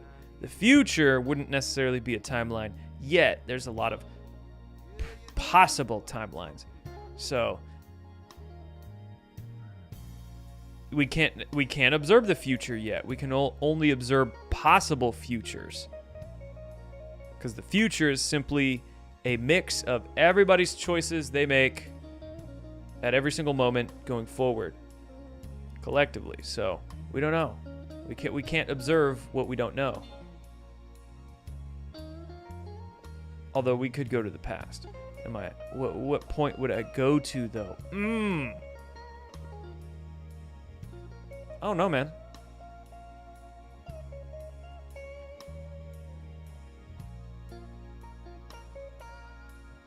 Part of me wants to say like either 6,000 or 12,000 years ago, just to see what happened during the Younger Dryas. You know, your Graham Hancocks say that it was a comet. I don't know if it was a comet that ended that ice age. I think it might have been a solar flare, a big solar micronova type event. I'd probably go and, you know, I'd want to see what kind of civilizations were around back then, before Egypt. Was it Atlantis? Was it Lemuria or whatever? I'd probably go like 12,000. I might want to check out 6,000 years ago too.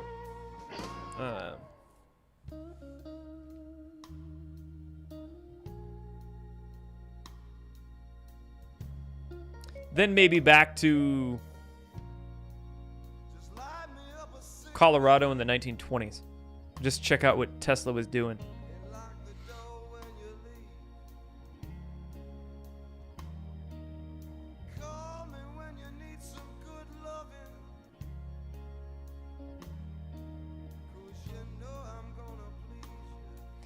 Book by Dr. Cass Ingram, The Cures in the Cupboard, all about the benefits of oregano. Yes, I am aware of that book. I might have that book. Do I have it? I don't know. I might. If I don't have that book in physical form, I definitely have it.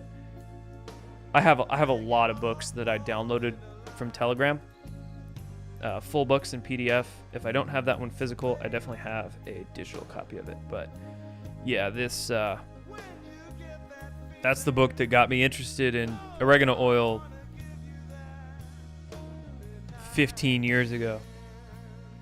Was Cass Ingram, The Cures in the Cupboard.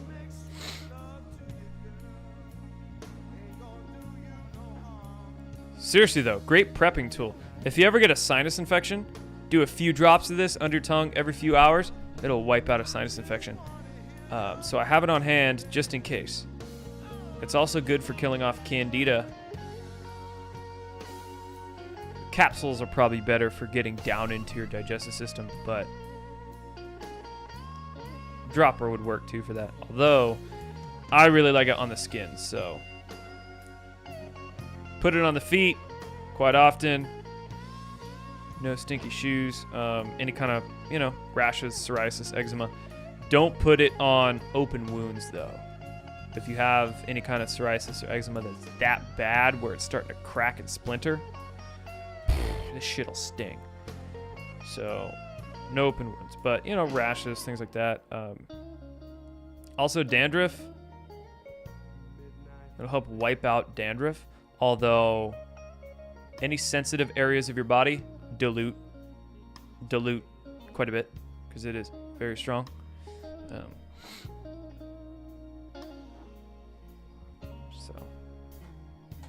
What happened with cannabis today? Well, nothing happened today, but something might happen on Monday. And that something is Trump signing an executive order rescheduling marijuana from a Schedule 1 to a Schedule 3 compound. Maybe. That might happen Monday. Have I ever tried flotation therapy? No. Almost. I used to have a friend that worked at a float tank clinic. And I was going to go get a free session. And then she died. Car accident. So, no, but I've been close. Although, I don't know. I would try it. I don't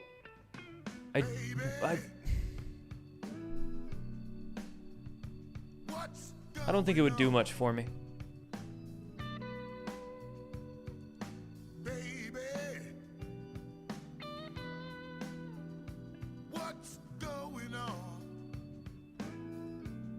Sometimes we don't realize how overstimulated and stressed we are. I'm quite aware of when I'm overstimulated though. So but that's what Epsom salt baths. I'm a big fan of Epsom salt. We're going to the hot springs. Exercise. Drugs. Cannabis. I don't know if flotation therapy would do the trick for me. Chat asks, do I carry Mullen tincture? No, but maybe you came in late. Oneness Drops carries it, and I promoted these guys earlier, but buy one, get one free sale. Oneness Drops is having a buy one, get one free sale for the month of December, and they have a really solid Mullen. And look in the description underneath this video. The link and the code, the coupon code, is there. You got to use code BOGO Jordan, and you can get buy one, get one free on their Mullen. Their Mullen is solid, actually. Got some right there. But I don't carry Mullen on my website.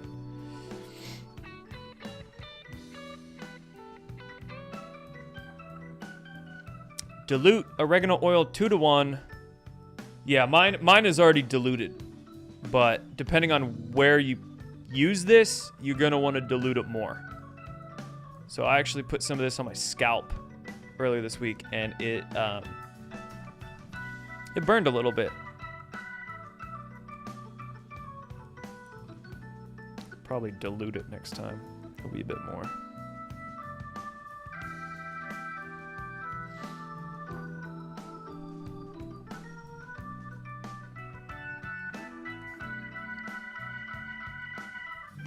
Do my products come with tips on how to best use them? There's a bit of information on the website. I should make some explainer videos, though. Have I heard of Dr. Morse / Herbalist 2? Negative. I have not.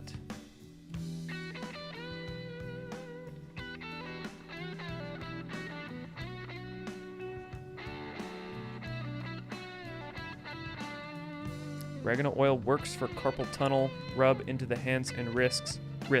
Have you tried DMSO for carpal tunnel? I'm curious. Also, a really good trick for carpal tunnel is, you're handling inflammation doing herbs and things like curcumin and all that, but physical therapy too. The rice bucket trick. Get a bucket of rice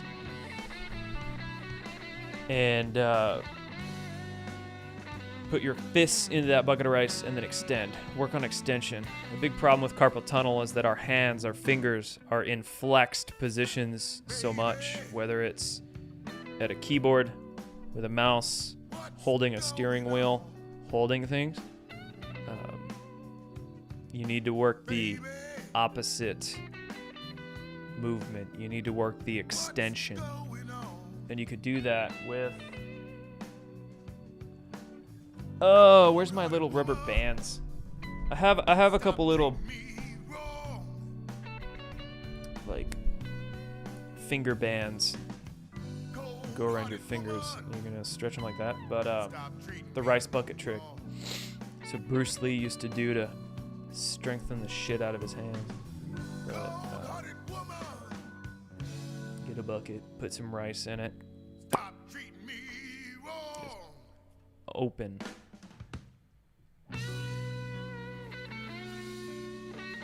Balance out that musculature. Yeah, with Trump rescheduling marijuana from 1 to 3 as well, I wonder how that would hit the financial sector. Would payment processors be more open to processing payments for companies that just sell CBD, not even THC or cannabis products, but just CBD? Because I got almost banned from Stripe one time just for simply having CBD in my colloidal silver. And I had to remove it from my website and change a bunch of shit and appeal to Stripe to not ban me. I really hope that Trump reclassifying marijuana would ease a lot of these banks and payment processors just for CBD. That'd be big. That'd be big.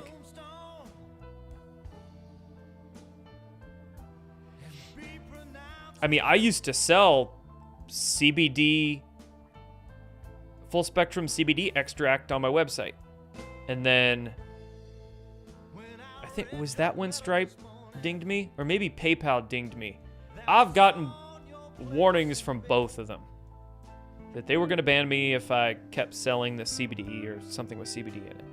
So I stopped selling. Dude, I got like freaking... I got a bunch of them left over still.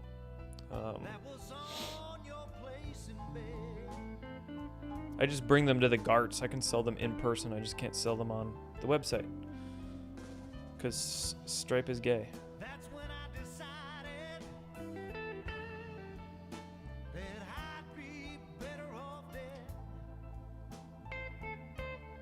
Put hands on the wall and flex fingers backwards. Yeah, you need some resistance, though. It's good to have some resistance.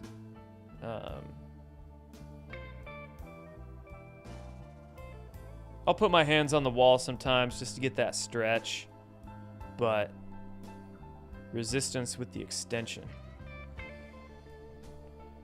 is where the rice bucket comes into play. Or them little finger extenders. I got rated on Rumble. That's neat. Thank you, Grasshopper. Grasshopper. Unfortunately, it is late and I am almost done. So I appreciate the raid, but a little late.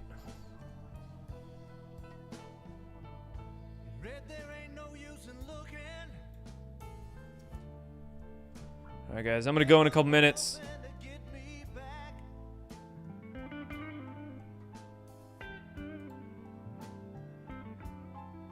Because I need food. I got a bit of time.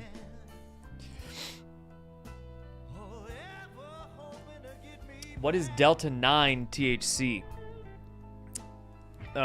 So there's a few different forms. I'll do my best. Fact checked me, though. There's a few different forms of THC. Delta 8, Delta 9, THCP, THCA. There's a variety of different chemicals that are THC in the class of THC. Tetrahydrocannabidiol. And Delta 9 is the THC that is the most common form. That's what gets you high. Well, a variety of them get you high, but Delta 9 is like what people buy all the cannabis products for. There's a few other THC compounds like Delta 8, and you can synthesize Delta 8. Delta 9 THC is the most abundant one. Delta 8 is much less abundant in the cannabis plant, but some manufacturers have found that they can synthesize Delta 8 THC from hemp, and they have to do it through synthetic processes, but that was their loophole with being able to sell a THC product in some states where marijuana is illegal, because technically it was a hemp product, but it was a hemp product that had Delta 8 THC, not Delta 9, so they were selling it at gas stations and smoke shops and shit. And that was what the hubbub a few weeks ago about banning the hemp products was. They weren't banning CBD. I had a couple comments of people this week asking me, like, didn't Congress ban CBD? No, it wasn't Congress banning CBD. Congress was banning the loophole for synthetic THC products that were derived from hemp. I've used Delta 8 a few times, and I actually kind of liked it. But, yeah, it wasn't, like, amazing to a point where I needed to have it. It was just like, this is an interesting kind of feeling, high feeling. But probably not for you. Yeah, man. It's honestly the... Well, I mean, Delta 9 THC is just freaking pot. It's just weed, man.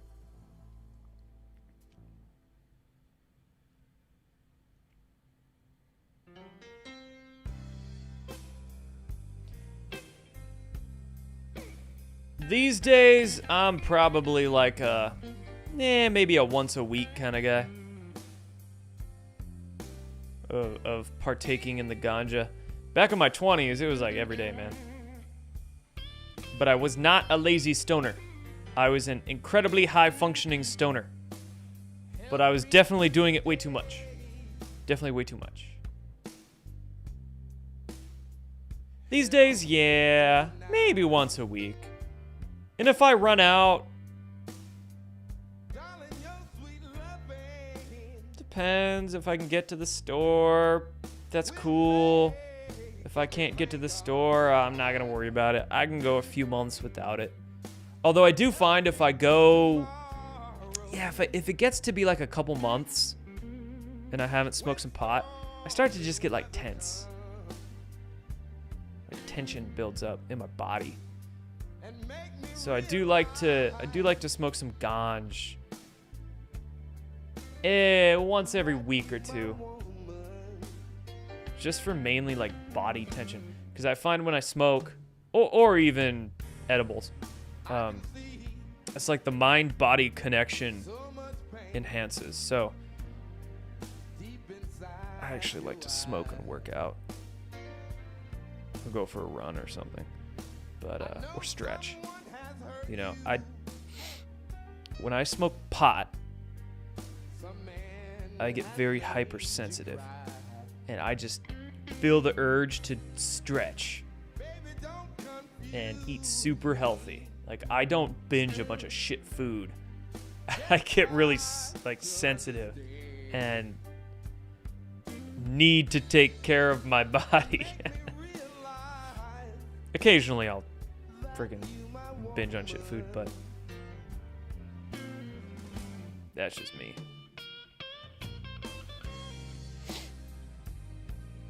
Okay, you're a high-functioning stoner, but how much do you smoke?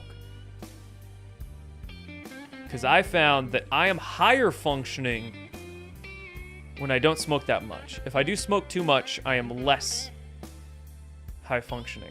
But I'm not lazy. It doesn't kill my drive. My drive is still there. But if I start smoking too much, yeah, it does impact a wee bit. Although if I totally abstain for a long time, then I do start getting antsy. Because I took a break for like a year and a half. A couple of years ago. That was in like 2023. I cut it out for about a year and a half. And I found myself starting to get addicted to other things. And I'm like, maybe actually cannabis is pretty good for me. Just not that much.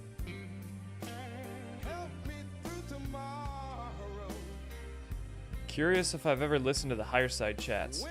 I've been on the Higher Side chats before. This is a while ago. This is back in 2018, I think.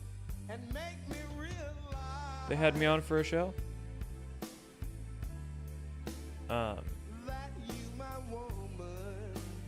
I don't really remember what we talked about or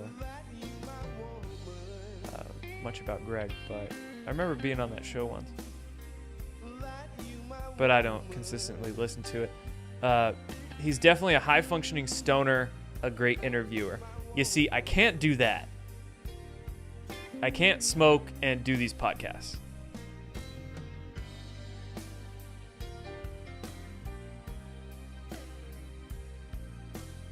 It's either exercise or menial tasks. Like, I can organize like a mofo if I get high. Oh my God, I will clean. I will, if it's any kind of like repetitive, I can do data-oriented things. It might take me a little longer, but I will be very focused doing it. Cleaning, organizing. Oh yeah. Anything like that.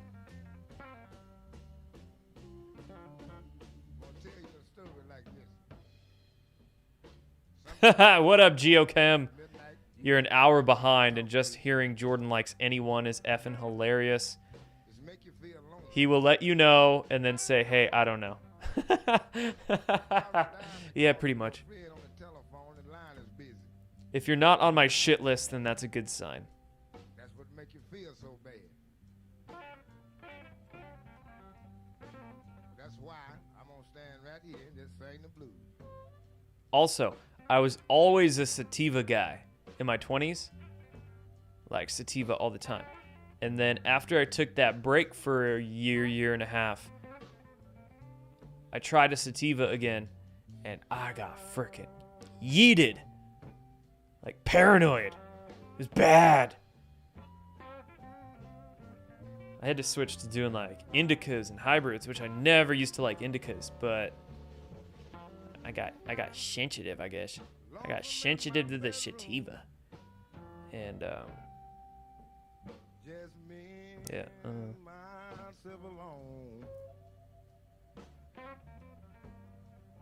I'm not really an indica guy though, because I don't need help sleeping.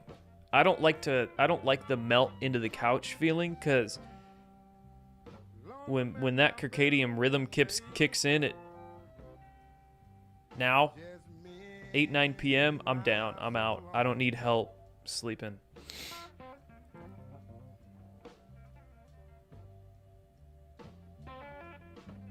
I like the more energetic kinds of strains, but if it's like too strong of a sativa, it will start messing me up a bit. And I don't like the real high THC ones. Like when people talk about getting schizo for marijuana, yeah, man, the way these growers are hybridizing the plants, it's kind of like wheat. People with gluten sensitivities. People have gluten sensitivities so much these days because growers, farmers, are hybridizing the shit out of wheat. And it's creating these proteins, gluten, that are so complex that our bodies have never registered in human history. And our digestive system, our genes have not evolved fast enough to be able to handle those complex proteins that is now gluten from all of the hybridization of these wheat plants so fast. So that's why people have gluten problems. And I think that's why people are getting pot problems. Schizo and paranoid, and the pot is fucking them up. Is because these growers are just doing too much experimentation, too much hybridization with their growing. And it's creating these strains that are just so strong in THC, and that THC is so potent. And all the freaking flavonoids and alkaloids and whatever alloids are in those plants are just jacking people's brains up. So my preferred pot to smoke is like the 1-to-1, where it's like 10% THC even. Like half and half, you know. Some of these strains of pot these days are like 30% THC. I'm like, fuck. Be like an alcoholic drinking moonshine. Just give me the 180 proof. Man.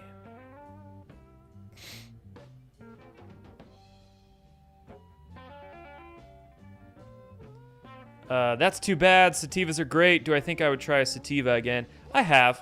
I do like hybrids, hybrid-leaning sativas type, but I'm good now. I think it was just like the first go-around after a year and a half of not doing it.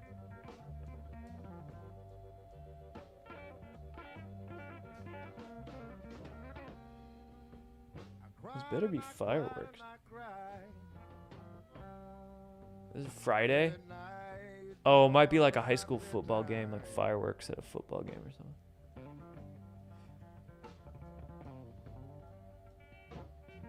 Gunshots in the hood, motherfucker!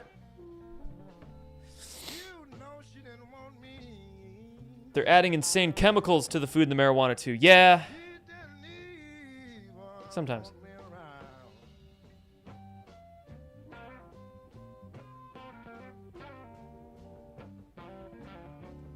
Also true in tobacco, yep.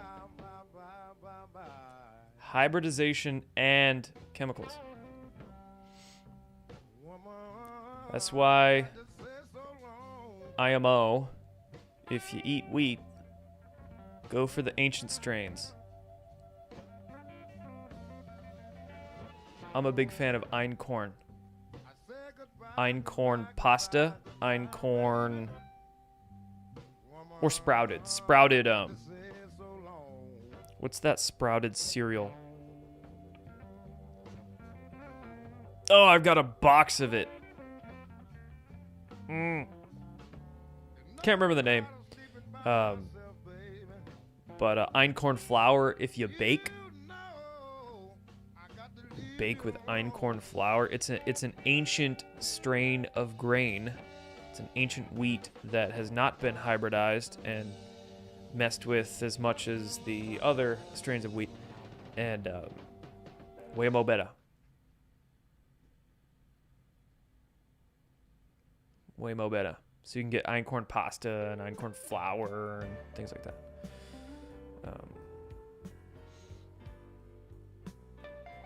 God, what's the brand of sprouted? They make frickin' tortillas, and I buy their tortillas and their cereal, and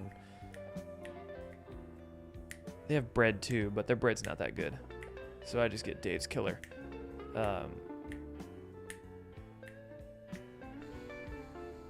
It's gonna bother me. Sprouted cereal. Ezekiel! That's it. Ezekiel 49. Yeah.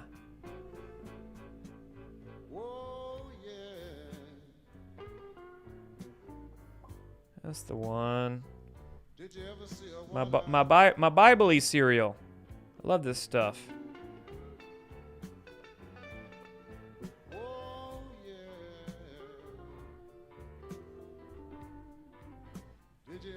Ah, there's the comment. There's the comment. Ezekiel.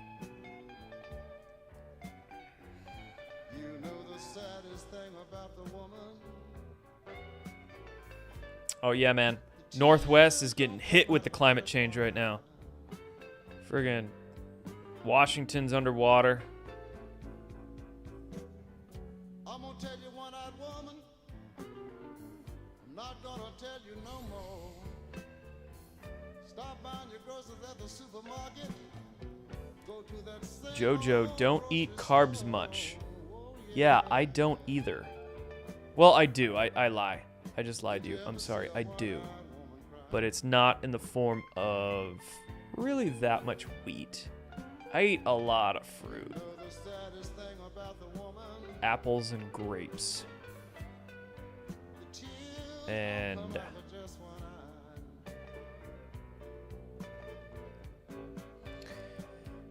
rice and quinoa on occasion. Not much in the way of breads. Yeah, maybe a burger sometimes. I'm probably gonna have a burger tonight, honestly. Yeah, maybe like a tortilla with some tacos on occasion. I don't buy loaves of bread. Not the biggest fan of pasta. Well, I do like pasta. I just don't eat it that much. Yeah.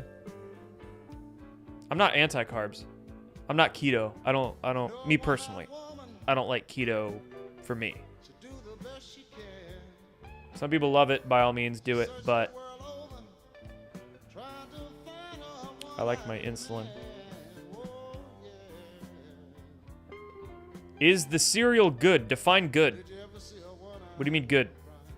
Good tasting or good quality ingredients? Alright. People will just say food is good. What does that mean, though? What does that mean? What's your qualification? Taste buds or health? Ezekiel cereal? It doesn't taste that good. It's not that good. Let me say, it's decent. It's good enough to eat. It's good enough to eat. You'll acquire the taste. It's just kind of bland. It's not bad. You won't go bleh, but you won't go You'll probably just go meh. It's aight. You'll acquire the taste. You'll like it. You'll feel gooder. You'll feel way more good at eating it, and you'll learn to like it.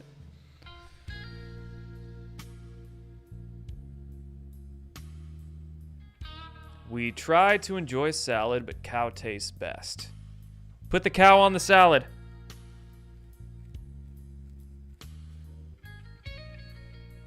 Burger salad, one of my favorite. Mix up that ground beef into the salad.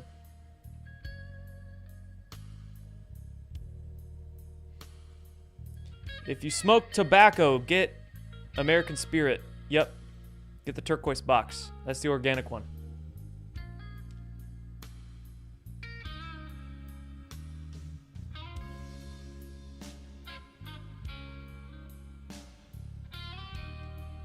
That's what I roll my joints with.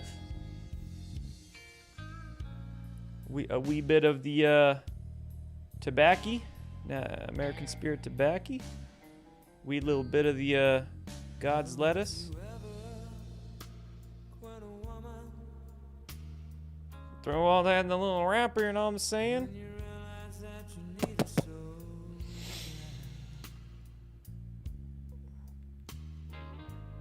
Like a steak salad? Nah, man, burger salad. Get that ground beef. Get the ground beef and friggin' throw it in the pan and then cut the shit for the salad. Throw it in the bowl and throw that in the bowl and friggin' nom nom nom nom.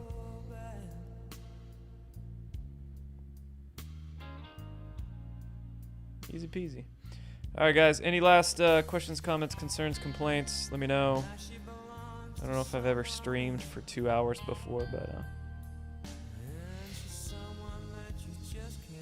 yeah, try it out. I get I like lettuce, some red onion, cherry or grape tomatoes or whatever, or normal tomatoes. I don't know. Heirloom tomatoes are good. Lettuce, red onion, tomato. Cheese, avocado, and then ground beef.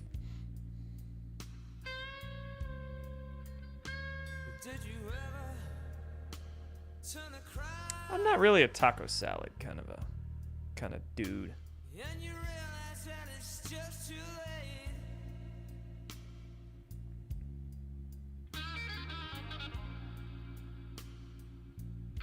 I'm not really a kale bro either. Iceberg lettuce. No, not iceberg lettuce. Just like normal red lettuce. Iceberg lettuce is kind of gross to me. I don't know. Maybe I just ate it so much growing up that it began tasting like plastic. Maybe because it is plastic. And kale, I think, is overrated.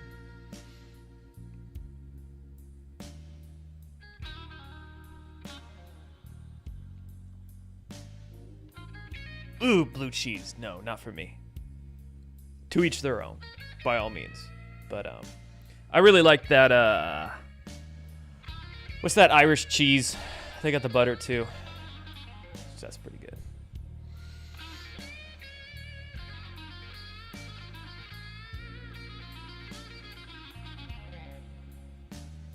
I can't cook a lot of different dishes, but I can cook a select few that are pretty good.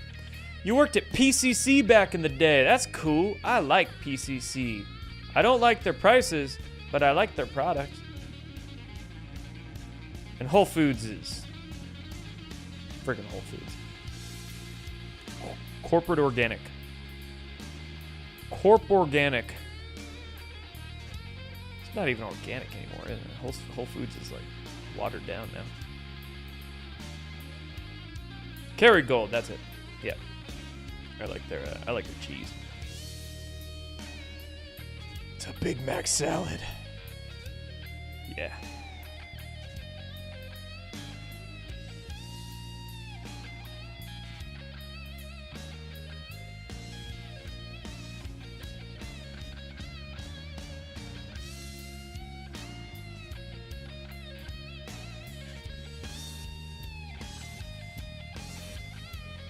Winter time though, I gotta bust out the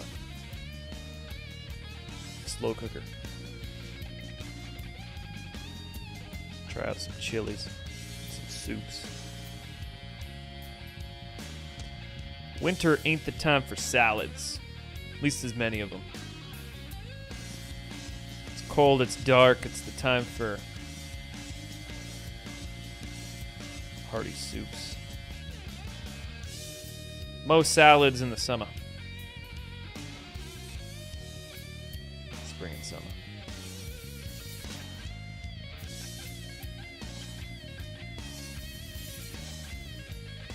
I'm not a fan of eating vegetables, though. I get my vegetables from juicing. I do that 2 to 3 times a week. I like to juice. And otherwise, most of what I eat is fruit, sardines, ground beef, eggs, and I like to make a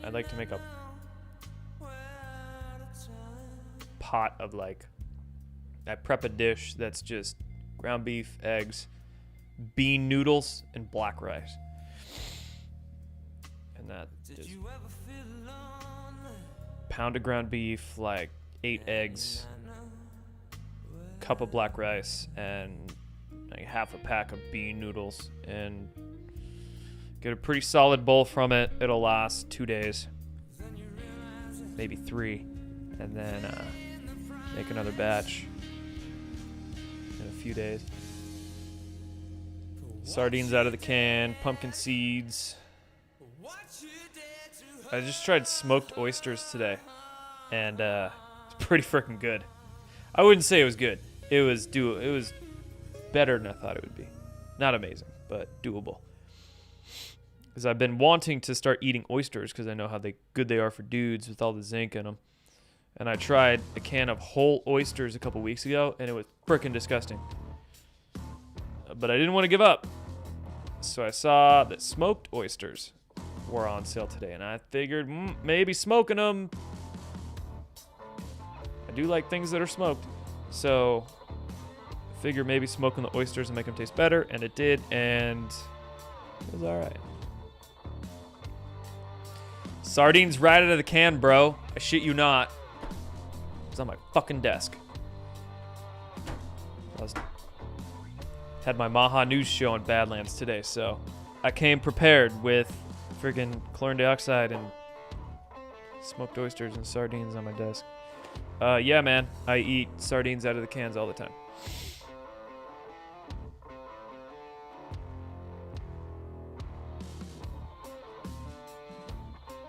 Oyster stew? Nope. About as far as I'll go with the oysters is smoked oysters. I will not make a stew. Even if it's with raw milk, I will not make an oyster stew. I'm still a little traumatized from the can of whole oysters a couple of weeks back. It'll take me a while to get over that trauma. But yes, I have a newfound appreciation for smoked oysters. Banging for sure.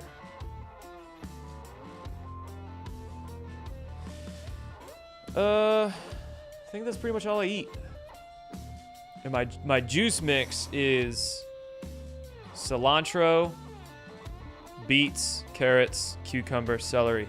2 cucumbers, 1 thing of celery, probably about a pound of carrots, 1 big fat beet, and 1 of those cilantro heads. Probably get about, I get quite a bit of juice from that though. 3 cups. 24 ounces probably. And, oh my god, it's amazing. You will feel like super person. Can't misgender you. So I don't really eat vegetables. At least I don't go out of my way to eat them because I do the juicing twice a week maybe. Every 3 days.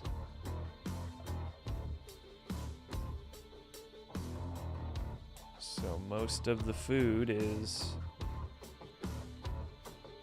The proteins are ground beef, sardines, or the oysters now, I guess, thrown in there too, but ground beef, sardines, oysters, and eggs. Nuts and seeds, pumpkin seeds and Brazil nuts. And then fruit, either a Fuji apple, I do like grapes, and, you know, seasonal things. Watermelon, pineapple, cantaloupe.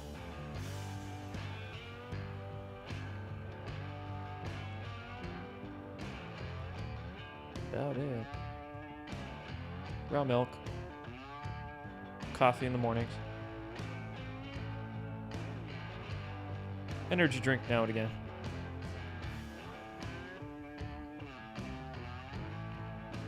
It's the only thing in my life that has any artificial sweetener. I'll drink some energy drinks.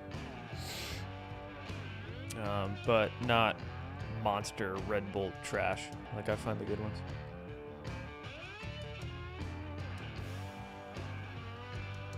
So much pulp left over. Yeah, man.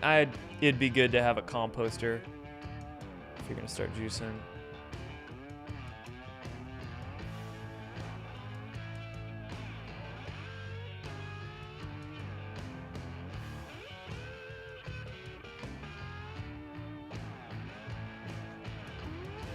Oh, papaya. Yeah, I grabbed a papaya a few weeks ago. It was pretty darn good. Honestly, it didn't have much flavor. The consistency was good. But I guess maybe out of season, quite possible.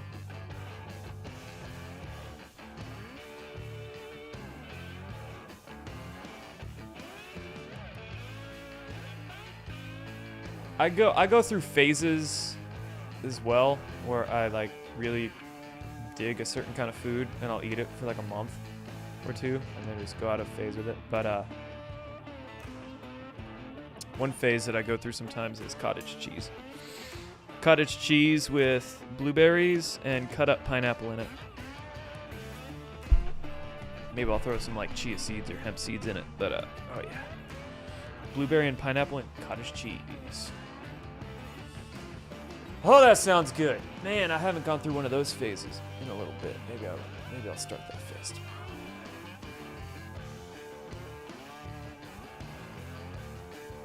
Anyway, there's a bunch of diet advice for you tonight. All right, do I order anchovies on the pizza? No, definitely not. I'll be honest, Hawaiian pizza kind of guy. I'm not really picky though. I'll eat any kind of pizza as long as it does not have anchovies on it. I don't know if I've ever tried anchovies on pizza, quite honestly. But I do really like Hawaiian pizza. Yes, pineapple on the pizza for sure.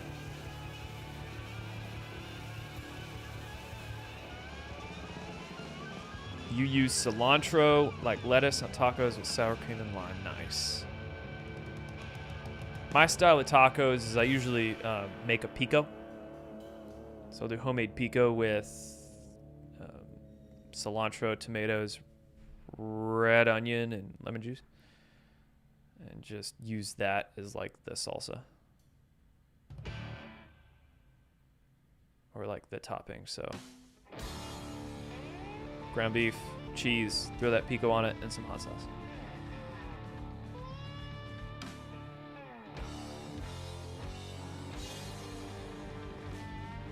If I tried peaches and cottage cheese, maybe.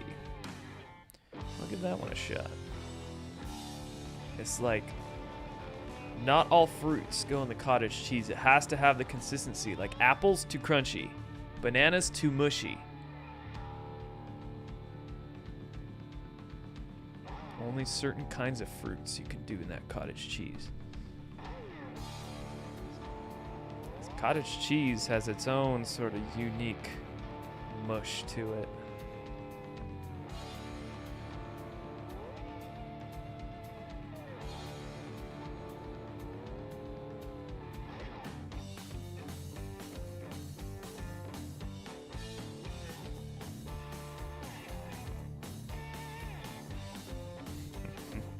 All right, guys. Appreciate all y'all for tuning in. See you on Monday. Have a good night. Have a good weekend. Have a happy holiday. And a Merry Christmas. Whatever you celebrate, if you celebrate anything. Don't get mad for saying the wrong thing. Don't get mad at me. These holidays, man, they crack me up. You better say it. You better say it, or you're going to hell. Say what I believe during these holidays.